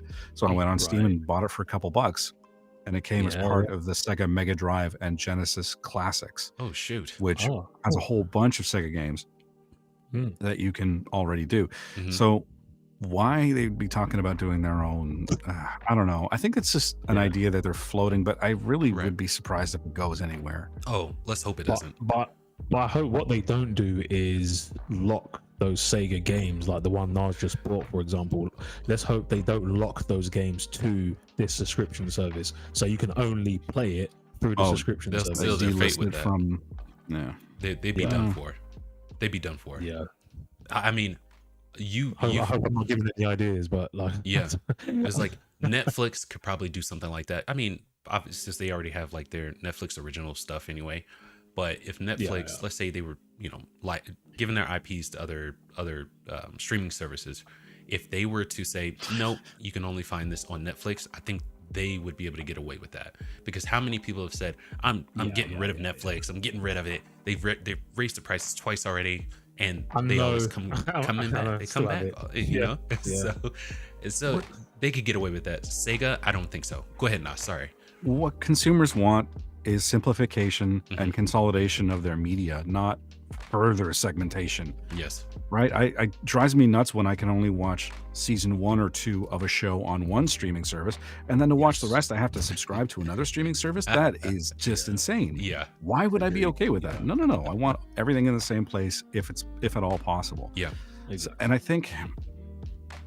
think consumers are generally just kind of frustrated with that. With what the streaming packages offer. I wouldn't be surprised if you start seeing people signing back up for cable, going from going from being cord cutters to be like, well, this isn't working out because everybody's greedy and wants their own thing, and now all of my shows are all over the place. Yeah, and you could be lucky and have your favorite show on like Prime, and then 2 weeks later it's gone. Yeah, and that's it just speaks to the broader conversation about, you know, chasing trends. You know, a lot of these people were late to the party, and I think I looked at numbers the other day, but like, let's say Paramount Plus, I want to say they have like 99 million subscribers, but you know, really, that's what I found online, but they're in the process of being bought up by Skydance, I want to say. Skydance owns them now. So was it that profitable? You know, 99 million subscribers is a lot, but were they, you know, profiting from it? Were they, you know, in the green? You know, that can mean different things for, you know, big publishers and things like that. But I'm just saying, that's like why a lot of these streaming services come and go. They rise and fall like the winter wheat. Whoa. I know. That came out of nowhere. I can be deep. I'm smart. I'm just kidding. No one ever said you're not. I know. I'm just kidding. I'm kidding. This was coming from WCCF Tech. Analyst reckons Xbox has a bright future according to sales data. This one's for you, Scotty. Yes, sir. This one's for you. This one's being pinned by Amy Eastland. So, the console wars between PlayStation and Xbox is as old as time, and I believe that they're essentially over at this point, and it doesn't seem to be slowing down. I think that's wrong. While it's been a financially rocky period for both PlayStation and Xbox, this is true. Xbox certainly suffered more than its competitor. I mean, I would have to agree with that, just because. I think I would agree with that. Yeah. However, even me, our resident Xbox guy. Yeah, I mean, the last Xbox few games fan. I've bought have been PlayStation games, so that says a lot. But anyway, carry on. However, an analyst in the gaming industry has shared that they think Xbox is actually doing pretty well for themselves and has a bright future ahead of them. Matt Piscatella, executive director of games at Tsuchima, spoke to Games Radar about Xbox's history and what is in store for them in the future. According to Piscatella, if you look at the overall sales and what is going on in the PlayStation sales chart, you may find that there is a fair amount of Microsoft on their charts. He says that for Xbox to be successful, they need to branch out to embrace other platforms instead of competing against them, which will boost their sales considerably. Yes, you can look towards the future, and some of the things they've talked about expanding to the reach of the Xbox brand well beyond the Xbox console is a key initiative, and they're executing on that. And I think they're doing a good job. 2024 was their most obvious attempt to date regarding moving away from their console and branching out and funneling money into other moneymakers. For example, Xbox started to promote Game Pass pretty heavily. While for a lot of companies, subscriptions don't particularly do well, Game Pass has a lot of potential as it allows those on PC and Xbox access games for a fixed price, giving them access to AAA titles and indie games. While Game Pass is important to Xbox, Piscatella believes that they need to balance out their approach to Game Pass and their other services, rather than honing in on it so heavily. Good Lord. I think it has a really nice role to fill in a portfolio and products being offered to consumers, but perhaps the previous strategy of going all in on just that, course correcting them, seems to have been a good decision. So I have agreed with what he's saying. Okay. Let me. I'm gonna continue that thought, but it's getting jumbled up on the way out, right? But I think that is the next evolution in the game industry. Subscription services like what's going on in entertainment media right now, I think that is going to be the next thing. What Xbox is doing is positioning themselves as the Netflix of the game industry, and I think that is a good strategy. I mean, you know, how many articles do we have to read that, you know, console sales are dipping? You know, they're bringing in less and less returns the further and further on we get. Like PlayStation 4, when it said it sold like 114 million. I don't think Sony will ever see numbers like that again with their consoles coming after it. I don't think PlayStation 5 will sell that many consoles. 114 million. I don't think so. less of a technological leap, there's less reason to buy it. Exactly. So you're probably right. Yeah. So I think the next step is subscription service, and Xbox is setting themselves up as the number one to beat, really. And Steam is right along there. I think they're there. Yeah. Yeah, I think they're there in truth, by the looks of it. I mean, it's been successful. They've changed their pricing model recently, increasing it slightly, but that only suggests that, okay, we're doing well so far, let's get more numbers up, because you're going to get more people on the service. They're doing more marketing for it, so you can access it anytime, anywhere. I believe that was our quote, but anyway. Yeah, we should speak to Microsoft about that. I know, right? So yeah, I think they're already there, and I know the start of the article said that the console wars is pretty much over between PlayStation and Xbox. They think that it's going strong. She said, going strong. I think it's over. Yeah, if I'm honest, I think Xbox, and I think I don't want to speak for them because obviously I don't know what goes on internally, but they probably know that. Oh yeah, like the ratio, I think it was like 3-1 in PlayStation's favor. So they probably know, right? It's time to get out of this market. We're doing well in this area. Let's continue with that, because that is our area we're excelling in. Yeah. I don't know if Xbox will ever outsell PlayStation from a console perspective again, if I'm honest. Handheld, we'll see. But these consoles, I don't know. I think it's over. I think they're making all the right decisions over at Xbox. You know, putting more emphasis on the subscription service, teasing handheld, because, you know, you look at Nintendo, you're like, if there's anything to kind of chase a trend on, that would be the one, because it's making money hand over fist. Other than the PlayStation 2, we've never seen numbers like that before. How does I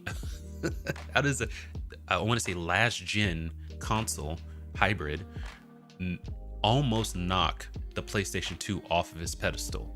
You need to be looking at Nintendo like we've got to, that is the bar. Exactly. Exactly right. That is the bar that they have to get, and the only way to get there is to, make your consumers mobile.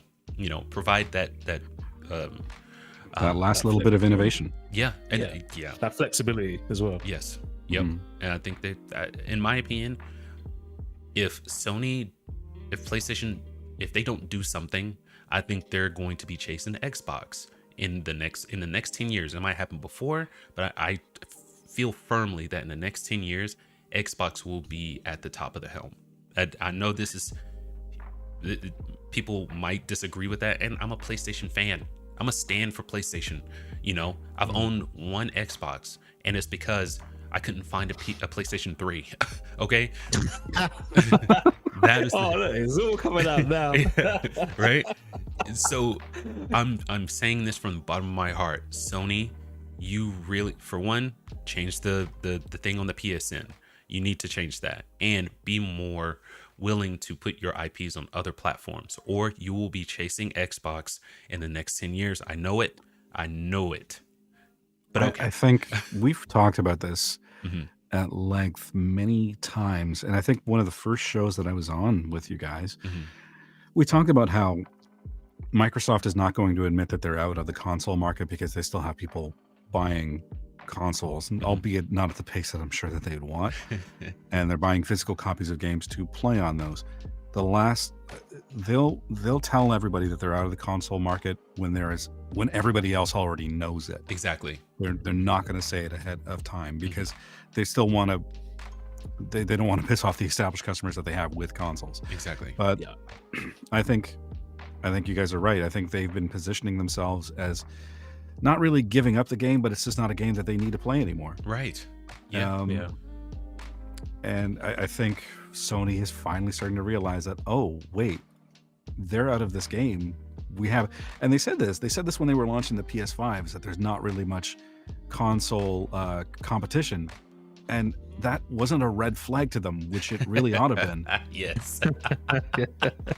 Looking around, it's like, why do you think there isn't? Like, oh gosh, like, oh, where's everyone we else? win because nobody's competing against us. Yeah, well, why do you think that is? Exactly. Because there's no need to play this game against you anymore. They'll win in another way. They've already started on the next game. The board's already been set up, and they're waiting for you to take your seat. Oh boy! And here you are playing checkers in the corner against nobody. Congratulations, you won. What did you win? You won a dying part of the industry. Congratulations. Yikes. Dang, Knoss. Dang, Knoss.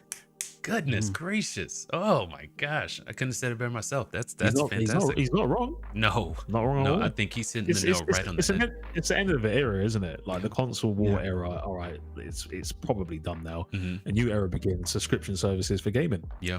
Kind of sad to see it go. Yeah, kind of. And I think a lot of it, I mean, for me anyway, I don't know about you guys, but I think a lot of it's just because of the nostalgia of having a console. 100%. Yeah. Right? And I think the only ones, the hangers on, it's just nostalgia. It's just nostalgia, because there hasn't been a great leap since like the PlayStation 1 to PlayStation 2. There hasn't been a great leap in innovation, graphics, mechanics, gaming mechanics. That leap was probably the biggest we'll ever see. And the ones that are like, oh yeah, PlayStation's the best, blah blah blah, it's like, it's nostalgia. You grew up with PlayStation. That's the only way, the only reason you feel that way. Anyone who is like not having those rose-colored glasses on, see Game Pass as a great service. You know what I mean? You see this all the time on X. They're like, oh, the Sony guys. It's like, oh, Xbox losing again, blah blah blah blah. You don't have that many people on Game Pass. It's gonna fail. And I'm like, dude, you're crazy. You're out of your mind if you think that Game Pass is going to fail. It's not. Do you guys remember 21 Jump Street, the movie? Where yes. Are you talking about the rebooted one or the one? The rebooted one. Yeah. Where they go to school. Channing Tatum and that other guy, I can't remember his name. Oh, Jonah Hill? Yes. Jonah Hill, thank you. Yeah. But they go to school as undercover cops for the first time, and Channing Tatum's character is all like, oh yeah, I'm gonna make fun of the nerds and I'm gonna be hanging out with the jocks and whatever, and he realizes that everything's kind of turned around on him. Yes. All of a sudden the nerds and the geeks are the popular faction of school, and he's basically getting in trouble for making fun of them. Everything around him has changed, and I think there's that cognitive dissonance that's happening for a lot of gamers as well. It's like the console war is kind of over. And they don't really know how to function in this new paradigm, you know. And I don't blame them. It's uncomfortable. The whole point of the whole thing with cognitive dissonance is that you're holding two ideas together and they're competing, and it is uncomfortable. Yes. So what do you do? How do you look at this and say, well, I don't really know what side I'm supposed to take? Oh yeah. Because I'm so used to taking one side over the other. Nintendo versus Sega, Microsoft versus Sony. It's a weird feeling. I think it'll be just like when Sega got out of the console game. So I grew up with Sega. I had the Sega Genesis. I wasn't able to get the Sega Saturn, but I did get the Sega Dreamcast. And when the PlayStation came out, and Sega was like, we're not making any more consoles, it wasn't a big deal for me to move over to the PlayStation. You know what I mean? So sad to see it go, but I have no qualms to move on to something that is better, a better service, a better offering, especially if it, fits my budget. Yeah, for sure. And Game Pass is kind of that. All I need is a way to access it. I'm not a PC gamer, so I refuse to download it on the PC and play it. But if they bring out that that handheld, I'm in. I'm all in on Game Pass then, for sure. I think a lot of it has to do with not knowing what to do with your loyalty anymore. Right on. It's like if your favorite sports franchise moves or something like that. Your favorite TV show recasts somebody, and it's I mean, I remember when Sega Saturn, or when Sega folded, like they're not going to make any more consoles, and I was a Nintendo kid, right, through and through, and I felt sad. I'm like, oh, this competition with Sega, this back and forth ribbing that I have with my friends is gonna feel a little bit different now. Oh yeah. My gosh. And I think it's okay to kind of feel sad for it. This, for a lot of gamers, at least of my generation, the console wars defined part of their experience with gaming, and now it's going away. Right on. Knoss with the somber hitting right in the feels. I feel like we I should. mean, that's legitimately how I feel. Oh, that's it. We, It's we legitimately, I got think, how a we lot got of people something new feel. now, Me though. too. We Yeah. got the subscription wars. Oh God, this just feels so crappy in comparison. I know. If Sony is smart, I don't think that they will gatekeep. They shouldn't. They just shouldn't. You know, They should be. they're gonna do their own subscription service, right? Oh yeah, Like, yeah, yeah. They kind of have it in the PlayStation Premium. You know what I mean? oh yeah, of course. But I think what they should do is kind of, because we don't know what their subscription, how many people they have in PlayStation Premium. We have no idea. I don't know if I can find those numbers if I tried. But like in entertainment media, license it out to the big guy, and people will, play those games. You can only stand to make more money instead of, going all in on your own subscription service. You know what I mean? I don't, especially in this day and age, I don't think it's a good idea. Keep it, whatever. You already have PlayStation Premium, but, I think licensing out those IPs, I think it just makes more sense. But you do run into siphoning people from your subscription and going to, to Game Pass if you put your IPs on Game Pass too. So I mean, it's nuanced, but I don't know. I don't know what the right answer for that one is. And here we Make it as customer friendly as you possibly can. Yes. And hope people will just flock to your service. But I mean, yeah, again, we talked about the PSN requirement, and for people that care about that sort of stuff, and I am one of them. Yeah. Drop that crap immediately. 100%. Yeah. Just make it as good as you can, and try to compete with Microsoft in terms of in other ways. If you really want to go toe to toe with them, you have to. You obviously don't have as big of an offering available to you as Microsoft does with all the studios they've acquired. Yeah. So you've got to find another way to compete. Yep. And being customer unfriendly or antagonistic in any way is you're going to delete yourself that way. Yes. Because I mean, even if we're talking solely about the countries that can't access PSN, how many millions, possibly billions, are you losing out on just by having that in place? You know what I mean? That it's just bad business. It's just thinking about more it than that that, way. Well, not more than that, but in addition to that, it's also kind of a black eye. Yes.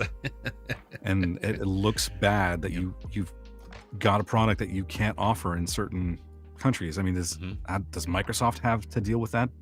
I don't think so. To the same degree? Probably not. Yeah. I think Laura Fryer kind of touches on some things, like, other regions going through issues and Microsoft jumping to fix them. You know what I mean? She does go into it in her video for sure. I'm not sure if they touch on it in the article, but yeah, definitely watch her video. It's awesome. It's awesome. She lays out everything, and I think she's from the old guard, and the way that they're running things now, it baffles the crap out of her. And everyone else, Laura, we're right there with you. Oh yeah. This one's coming from Phantom. Go More ahead. so than anything else, her delivery is great. She doesn't talk too quickly. She's very clear with her diction. It was a pleasure to watch that video because she's very knowledgeable. Yes. And non-confrontational. Just somebody who just trying to figure this out and doesn't because the whole thing is stupid. Yeah. And she doesn't use any harsh words or anything like that. No. She was very nice to listen to. Yeah. And just an aside, the Laura Fryers of the gaming industry, that's who we're looking for too. You know what I mean? To get on here and pick their brains. I would love to have her on and talk about how it was working as an executive on Gears of War. Dude, that'd be insanity. Yeah. My gosh. Or any of the current crop of developers who seem to be more interested in making a good game than shoehorning stuff in, like the Helldivers 2 Chief Creative Officer Johan Pilstead or Sven Vinke that'd be like a dream interview. I'd love to talk to that guy. Or even Thomas Muller from Moon Studios as well. Oh, dude. Any of those guys. Thank you for reminding me. I've been meaning to send him a message. But those guys all seem to understand from a gamer's perspective they're putting into words from their own perspective what a large section of gamers have been feeling for a while, which is something is wrong. something is wrong with with the games that we're playing or what we're experiencing, and it's not us. Right. Yes. My We have goodness. no say. We have no influence on the game from the outside. We just Right. play it and Right. talk about it. That's it. 100%. Yes. Freaking A, dude. But if you're listening, get a hold of me on X or even Knoss, because you said you wanted to start doing that on your channel too. And Yeah, Scotty, you said that too. I think, well, I'm sure Gigi would be into it too. And Ken, I think they would love it, because especially Gigi, let her get like the director on I almost said Silent Hill, but Resident Evil, dude, she'd be in heaven. Oh, imagine. She'd be in heaven, Nice. you know. And Ken, it'd probably be Final Fantasy. Oh yeah. Yeah. And Lord Burris won't be happy with what's that character's name? Resident Evil. He's got Leon Kennedy. that's the one. Yeah. Yeah. Get the creator of Leon Kennedy on the GG channel. Oh my goodness. Talk about how he designed his posterior region, Yes. because he knew that people would be watching. That's freaking callback. great. Yeah. Gosh, Nosh, you're too good at this. This coming from Fandom Pulse, and this is a Substack apparently. This being pinned by John F. Trent, Gears of War executive producer, baffled why Ubisoft chose to make Assassin's Creed Shadows with Yasuke as the main protagonist. Let's see if we can get into. Yes, okay. She shared one example. There was also the time when all the Microsoft distributors in Turkey were arrested because Encarta 95 had released with a map that included an area for Kurdistan.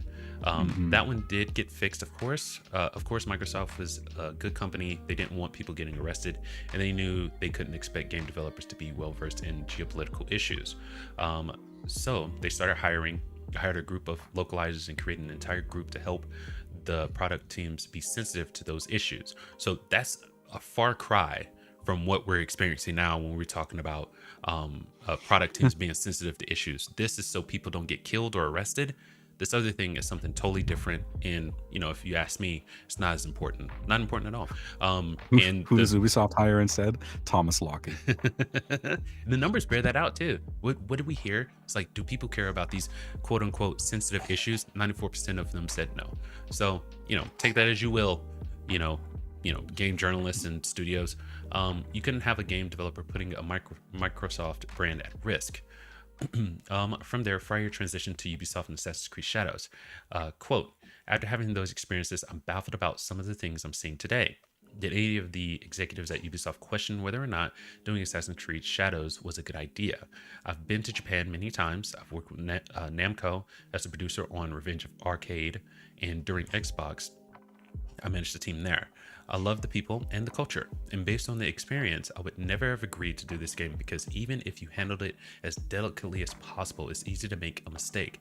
She continued, and I think they have.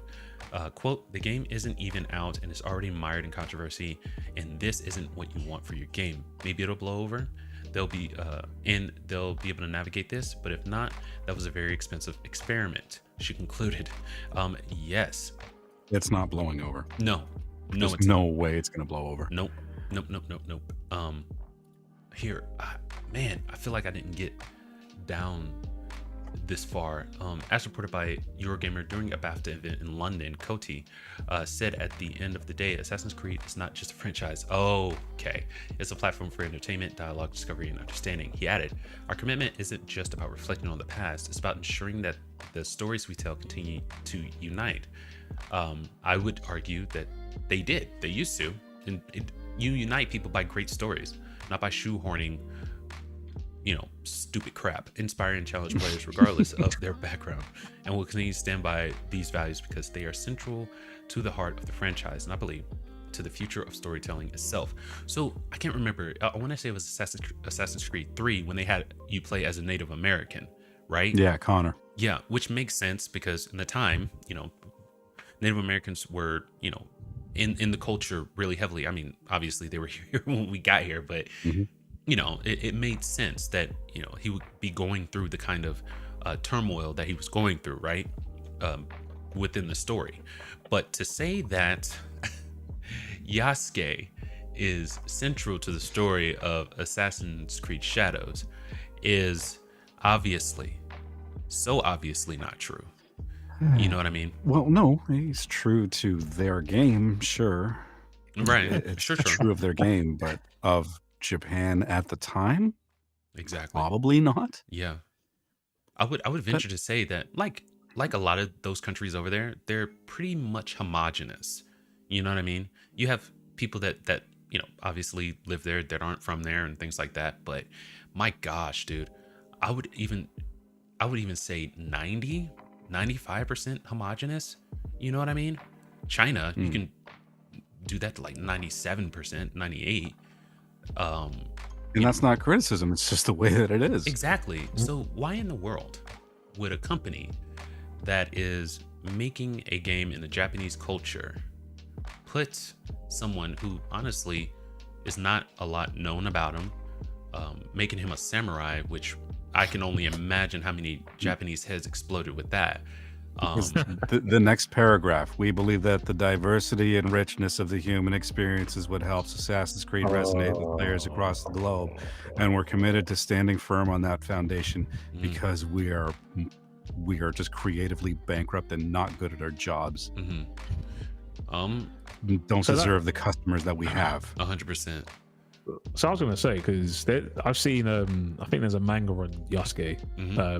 So I wasn't too sure if this was a true story or not. I'm just going off, obviously, what I've seen. And I don't know if it's factual or not, but obviously it would be good for Ubisoft to do a bit of digging and find out for sure if this is factual, because this was always going to cause controversy, especially because of the times we're in now. Like, you showcase this game, immediately you're going to think, oh, it's another tick box exercise. Exactly. Yep. And the fact, Knoss just read the article, I can't find it exactly, but the fact he just said what he just said, oh, there it is. Ultimately, we believe that the diversity and richness of the human experience is what helps Assassin's Creed resonate with the players across the globe. No, you didn't. The fact you said that just goes to show maybe you did have that in mind and you ticked the box with this game. Exactly. Yeah. A big red flag for me is when they say diversity. It's like, you know what? It just proves you don't understand your franchise. You don't understand what customers were attracted to it for in the first place. You know what helps Assassin's Creed resonate with players? Stabbing people, hiding in bales of hay, pulling people in and silently stabbing them. Getting the collectibles. That's what sailing ships and stuff like that's what resonates with people. Okay, anything else, you're just full of crap. I did think that was so great in the first Assassin's Creed. Obviously, seeing that, because I hadn't seen anything like that in gaming ever, like hiding in a haystack and then just like coming out and just. I remember the first time, like you dive off one of those falcon or those eagle points where you're just yes, and I'm thinking, and you're falling like 100 feet into a bale of hay, and I'm like, you're dead. You gotta be dead. There's no way you can survive that. And you just kind of get up. But I didn't care. It was a fun game. I was just so in awe every time you went to the top of the tower, and then it had that camera scene where you just see everything around it. Assassin's Creed 2 was such an upgrade. I mean, I loved Assassin's Creed 1. But after Ezio Auditore Difende. Yep. I didn't complete that game. I can tell you exactly why. I still remember it to this day because it still burns. I must have been close to completing it, and my Xbox got something happened to it, and I lost all my data basically. Yeah, and that just crushed me to a point where I never played that game again. I was like, I can't believe that just happened. But yeah, I did enjoy it. I loved every minute of it. I liked the soundtrack. I still remember the soundtrack. It was a great game, but I just never completed it. Right on. For that reason, I lost my data. So I'm looking up, black characters in games. And the gamer has Clementine from The Walking Dead as like number 7 or something. Clementine's Asian. Where are they getting that from? Yeah, Clementine. Yeah, Lee was black, but Clementine's Asian. I don't. What? The gamer? Not everybody is good at their job. I just saw that. I was like, whoa. What? What is that? Goodness gracious, dude. I want to get that on a t-shirt, man. You've seen that meme? Ugh, brother, ugh. Oh yeah, I love that. What is that? It is hilarious. I don't even know what the context is of that, and I don't need to. No one needs to explain that to me. The context doesn't matter. I just love that reaction. Yeah. Check this out. Okay, so I think we found a good one. We've got Adwale, was a former slave turned pirate from Trinidad. Adwale, yeah. Oh, see, he was in Black Flag, and I think he had his own game. West Indies. I didn't play it. Remember the West Indies Brotherhood of Assassins? Right. He was the father of Baba Tunde, Josephi, the grandfather of Esosa, and is an ancestor of Milton Jones. How do you go from Baba Tunde to Milton Jones? Milton. Yeah, that's Milton's my grandfather. Okay. All right, buddy. Raven, love her in Tekken. Oh, I think she was freaking great. I think this Wait, hold on. Yeah. Wasn't Raven a guy? There is a guy version of Raven in Tekken. Yeah. I don't remember his name. Oh yeah, he was the original because he was in Tekken 5. I want to say, remember why he didn't he announced make the list? He was black dude. Oh, what? Yeah, because he was the first Raven. That's why I was a bit like, okay. Okay. Some of the Lucio, Fortune from Metal Gear Solid 2. Yes, she was great. Yeah, she was a good character. Dude, we were just talking about James Heller. We were just talking about what's the name of the game? I can't remember. Prototype? Yes. Oh, yeah, Prototype. Yeah. That game was I think it was Prototype 2. Yes. Yep. He plays Alex Mercer in the first one. Right. I think as well. Not on the list, I don't think, but Crackdown 3. Jax, I forgot about that one. But yeah. What Crackdown 3? I don't remember Jax. Yeah, Crackdown 3. The main protagonist is black. Okay. I think it's who plays him though? I can't remember. I have to Google it. Right on. Oh, that was dude, a great game. Barrett from Final Fantasy. Oh Duh. yeah. Come Barrett on, was people. Awesome. Oh. Some of these I'm not recognizing. I'm assuming DJ was from Street Fighter. DJ was from Street Fighter 2, Okay. Super Street Fighter 2 Turbo. Gotcha. Jamaican dude. Oh my gosh. Yeah. Oh, just like Eddie. Hated fighting Eddie him. Guerrero was Brazilian. Well, at least he used capoeira anyway. Eddie Gordo. TJ Combo, Killer Instinct. Oh yeah. Oh yeah, You TJ feel Combo. me? Yeah. He's basically Jax from Mortal Kombat. Yeah, basically. Yeah. Combo was Because Killer awesome, Instinct was kind of a competitor for Mortal Kombat, right? Yeah, they had the same. I think they had the same devs originally. Oh, that's Because crazy. there's similarities between like the characters. Yeah, so yeah. like Glacier, Sub-Zero, Exactly. Jago, and Yes. Liu Kang. Mhm. Yeah, exactly. Yep. That sounds like a future video. Okay. You do it, man. Cyrax. I remember thinking, I was like, why isn't he Asian? When I found out he was black. Why? Cyrax was never black. I'm sure he wasn't black.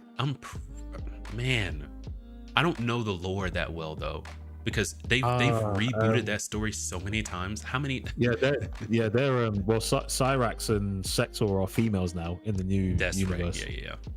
Yeah. But I don't remember them taking off their mask. I didn't think they could, honestly. I thought they were, Yeah, because they were part of the Lin Kuei, so like Sub-Zero's clan. And then they were turned into robots. Right. But I don't recall Cyrax being black. I could be wrong, but I don't think so. Right on. But it still makes me think, it's like, why isn't he Asian? It still makes me think about that. Crying Wolf, I didn't know she was black. Right on. See? Look at he looks like my uncle. Achilles Davenport. Achilles. Yeah. All right. Oh, not the Achilles. Okay. No. No, that'll be in a Netflix special. They'll race swamp. Or Assassin's Creed freaking. I don't care what anybody told you. My grandma always told me that Achilles was black. Didn't they do that for Cleopatra? They had did. that woman. That's exactly what I was Oh my gosh, that's referencing. hilarious. Tanya. Oh, they've been doing really. They did really good.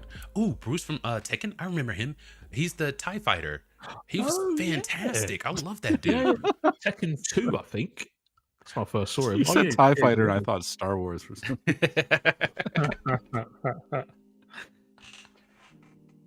Right on. But okay, so all this to say, there's been plenty of good black protagonists and black side characters and characters you could choose from in the game industry. This is nothing. There's Raven. This is nothing new. Why are we pretending that this is some kind of step forward or it's a revolution? We've always had black characters. We've always loved black characters. No one excuse my language, bitch, moan, and complain that they were playing as a black character. No one. Well, I'll tell you why. Because Assassin's Creed is more than just a game. It can be a platform for meaningful exploration and reflection wrapped in the excitement of unforgettable gameplay, and it is that fusion of creativity, diversity, immersion, and fun that continues to define the franchise and connect it with players around the globe, Fox. That's why. At least that's what they say. Yeah. Well, yeah. So Coltrane there. See, yeah. Shout out to Coltrane. Shout out to Coltrane. Shout out to Metal Gear Solid 4 with Drebin. Freaking awesome. Oh yeah. He had the pet or something, didn't he? With him? A monkey, yeah. Yeah. Freaking, and I love how, because the Tekken is a Japanese game. I love how his name is Leroy. Oh yeah, I remember Leroy. I love that. I just think it's so Smith. funny. Yep, exactly. Smith. Oh, good lord, we got it. We got him. The blackest of the black. We got him right here. Oh, Leroy what's Smith. that? What's that game? Is that what's that game? I think Cypher. Is it Cypher? Crisis. Crisis. Ooh, oh, yeah. right. Mm-hmm. Okay, I remember that game. Crisis. I always wanted to play it because I saw the bow and how good the suit looked. It reminded me of Metal Gear Solid 4 in the suit that you wore in that one. And I was like, man, this looks so dope. I remember being a really fun game, but I haven't played it in a long time. Right on. I had a copy of it. I got it with my graphics card a long time ago. That's dope. Emmett Graves, Starhawk, helping to protect Rifter claims from Outcast. So what's the? Oh, so Starhawk. I don't think I've ever played that game. Never even heard of it. Right on. All right. I mean, and Oh yeah, Adam Hunter from Streets of Rage. Yeah, man. That game was sick. But have you played the fourth one? No. That's a new one, right? Yeah, it just reminds me of the original ones. The soundtrack, gameplay, obviously the graphics have been enhanced, but it's brilliant. I'm coming, baby. Loki's played it apparently because Loki plays everything. Yes, except for PC games. You know what? We won't hold that against he should create a YouTube channel called Loki Plays Everything. Called Loki Plays Everything, yeah, except PC games. that could be the fine print. It's like except PC, except PC. Crisis is awesome. Can confirm. Awesome. Can confirm Streets of Rage is awesome. Too busy playing everything except PC game. Right on. That's good stuff. So yeah, dude. So this is this new age deal where everyone's got to have a cause. Everyone's got to. It's like, it's like, oh, we've got a black guy in a game. It's great. We're making progress. It's like, except since I've been playing video games, there have been black protagonists. We've been enjoying black protagonists since I've been playing video games. This is nothing new. So let's please stop this and get back to something. And honestly, again, like I said last time, I wouldn't have minded if Yasuke was like a side character. Make him a samurai? I don't think so. Because again, there will be, mass Japanese head explosions because, that dog don't hunt, apparently. Because the guy who tried to make the case for Yasuke being a samurai, he's nowhere to be found now. He went Oh no, underground. he's back. Oh, he's back. Awesome. Yeah. He's Great. crawled out of the woodwork. But the fact that he, went quiet anyway, kind of, his silence was deafening. Let's just say that. But Yeah, But the overwhelming reaction from like Japanese Twitter and the Japanese community ought to tell you you're going the wrong way. exactly. You are going into traffic. You are not going with traffic. all those headlights looking at you, that ought to be a warning. But Yes. no, Ubisoft's too stupid to see it. Mhm. And Unfortunately, Yeah, it's I mean, sad. like, no, growing up, you know what? I'm not going to say unfortunately because these are unforced errors. Yeah. You are making these decisions. You are going to pay the consequences, Mhm. and then you're going to bitch and moan because people are happy to see you paying the consequences for it. That freaking Stevie Chassard guy is like, oh, I don't understand why people are happy when companies go under. Yeah. Like, no, they're not. They're just, they want to see you brought low because you did something stupid and you wouldn't listen to anybody else trying to tell Yeah. you that. And the reason I say unfortunately is because they were once a great company. You know, it's sad to see a company fall from grace as I don't know if they were a great company. They made great games. But yeah. I enjoyed the heck out of their games when they were making good games. But it's sad to see a company that used to make great games make these kinds of missteps when they, like you said, unforced errors. I don't it's like what happened with, you know, Sega and Sony. You know, I'm sad to see Sega get out. You know, it's a moment of, well, there goes my childhood, you know, nostalgia, you know, and you shed a tear for it. But, you know, the unforced error, you get what you freaking deserve. You know what I mean? yeah. I mean, I'm not happy to see, because I'm pretty sure Ubisoft is gone in the next few months, and I'm not happy to see it. And I'm going to grieve in my own way. But am I going to sit there and say they didn't have all of this coming? No, they screwed up. They're going to pay the price for it. And unfortunately, a lot of talented and good employees are going to pay the price for it as well. Yeah. And I don't like seeing that. Yeah. All because of horribly mismanaged projects and terrible leadership. But yeah, it's not the end for those employees. I mean, how many AAA studios have we seen that have shed employees that have gone on to make their own studios? And there's a whole list of them that are coming up with new projects, at every budget level, AAA, AA, indie, and we'll see the fruits of their labor soon enough, hopefully. Yeah. And we'll be able to heal from this nonsense. Yep. Ubisoft will be a footnote in gaming history. Oof. Right on. I think that's a good place to kind of end it. Freaking, what are you guys playing right now? You just finished Judgment, Scotty. Knoss, what are you getting into next, I guess? Currently in my gaming portfolio, my incredibly diverse gaming portfolio. Yeah. Thanks again, Loki, for that. I know. I just finished a couple of demos that I've played through. I'm going to be working on a video for Sand Ripper, which is so much fun. No story.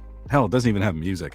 I don't know if the full game will. It comes out in March, but the gameplay is just so infectious and fun and addictive. Right on. Also checked out a demo for a Metroidvania called Altered Alma, which I really see a lot of potential in, but there's issues with the demo that I have to make a video for that one because you'll see it when you see it. Yeah. Still slogging my way through Mega Man X6, and it took me 2 hours to beat one level on Monday. Yeah. Oh god, I thought I was gonna cry. Alter Alma looks so good. The character design is dope. Yeah. Wow. That's the thing I was looking at. I'm like, this is the character art for this is pretty good. It's not like over the top in any way. It's not overly sexualized, but the characters are still somewhat, attractive. Okay, cool. I can go with this. Yeah. And a couple of the people behind it, I think one of the writers from Dead Space, and like some actual big names behind it. So it should be fun. Right on. Okay. No release date for that one though. Wow. And of course, Yakuza Kiwami 1 again. So that's in my portfolio at the moment. Oh, I saw your video on X about this one. Which? The Alter Alma. Yeah. Whoa. The platforming is kind of fun. The demo doesn't tell you how to do certain things, so some of it was trial and error and just figuring out, like, hey, what does this do? Yeah. Which is always fun. But it was great. Right on. Yeah, no, dude, I'm so into this. This looks good. The combat I have some issues with, just because the parry detection is very intermittent, and the game did crash on me. But again, it's a demo, so I'll give it some grace. Yeah, I just saw this finisher. Oh, it was sick. She cut his arms off. and then Oh, stab him with his own swords. Dude. Yeah, there's the finishers are really neat, and the animation's really smooth and detailed. Yeah. There's I love that. That's crazy. But yeah, no, I'm looking forward to that one. Hey, hot dang. I'm getting into my indie bag right now, so Nice. What about you, Scotty? What are you playing next? Black Myth Wukong. Right on. Good choice. Good choice. Good choice. Judgment. Well, still playing Judgment because when you complete the story, it's a bit like GTA, really. Probably the same as Yakuza games. Yeah. You can continue afterwards, so you can just go around the city and do side missions and everything else. And you know what? It's surprisingly fun. Yeah. I'm just enjoying doing the side missions because I like the scenery in the city you're in as well. It's just, I don't know, I can't explain it. It's just so fun going into places and eating and having coffee and just, you know, you're just immersed in the universe. Real Sims type deal. Yeah. That's how it was with the Red Dead Redemption 2. Yeah. It's kind of funny though, because like because you're in Camarocho, right, for Lost Judgment. Yeah. And it's such a small map, but it's so dense. Right on. Right. That's good stuff. And there's so many things you can do. Like you can play darts, you can play retro games. They got some retro Sega games in here as well. Oh yeah, crazy. Yeah, there's so much to do, and it's like, why do I need to buy the sequel? I can just keep this. That's what I mean. Like when I'm saying it's so densely packed, and the further you go on, in the Yakuza series, you actually get to explore the rooftops, and then you get to explore the underground mall and stuff like that. So they keep adding on to it. It's neat. Yeah, right on. What are you playing, Fox? I'm dumping a lot of time into Revita right now. I think I don't have anything after that. I still have to finish the Plucky Squire, but I'm saving it because I wanted to stream it. So I'm getting wrapped up into that thing again. I need to just shed that. But it's one of the ones I started streaming, so I want to finish, streaming it. But yep. So Revita and the Plucky Squire, and I'm looking for a bunch of indie games after that. That video. Oh no, you said it was on itso.io or something like that. Oh, itch.io, that rainbow game. Yeah. That looks friggin' cool. He's cutting people in half and able to kick their skeleton out of them, dude. That is scratching an itch I had no idea I had. Or just wanton brutality. Yes. It's so freaking cool. But yeah, that's all I've got. Shoot, man. Oh, I forgot one other game I'm playing. Just because after I finished playing Altered Alma, I'm like, I really like the platforming in this. So I got Archaeogem, which is a game I had from a while ago. It's a precision platformer where you control this tiny little dude named Lewis. And the platforming in that is extremely challenging, but it's fun. And thankfully the music is relaxing, because otherwise you would want to throw a controller through your screen. How do you spell that? Archeo, so ARCHAEO. And then Gem. Okay. All right. And Loki reminded me of another game that it's similar to called 1001 Spikes, which I'm going to look up now because I wrote it down. Okay. 1001 Spikes came out in 2014. Nice. Oh, okay. This is more of a side scroller, looks like. Oh boy, I see the similarities now. Okay. Kind of unforgiving nature of this game. Yeah. If you really want to test actually either one of these games, 1001 Spikes or Archaeogem, if you really want to test your skill as a platformer, check them out. Right on. Holy crap, dude. That's brutal. That's brutal looking. But all right, freaking I'll close this thing out and I'll see you guys on the other side. All right, cool. All right, guys. Bye, everybody. Thanks for being here. Right on. Thank you. Thank you to the panel for joining me today. As always, freaking fantastic discussions that lead into other fantastic discussions that devolve into other fantastic discussions. I thank you guys a lot for joining me. It was a lot of fun. Always is. And if you want to see more of Scotty and Knoss, you can visit the description. All of their links will be down there. And if you want more of this channel, our links will also be down there, or you can just if you're already here, you're on the channel, you just click on the videos and they'll just keep on going. I think you can watch them for like 40 hours and not be done. But mostly thank you to everyone that showed up. Thank you, Knoss. Thank you, GG, for showing up in chat. We appreciate it. I didn't see Beerus today, but he usually is. So thank you. Shout out. And to anyone else who didn't comment but still showed up for the conversation, we appreciate you. There would be no reason to get up at 6:30 in the morning to do this if not for the viewers. So we thank you. If you like what you saw, please subscribe and catch us next week, same time or a little bit later. But until then, keep it casual. Peace.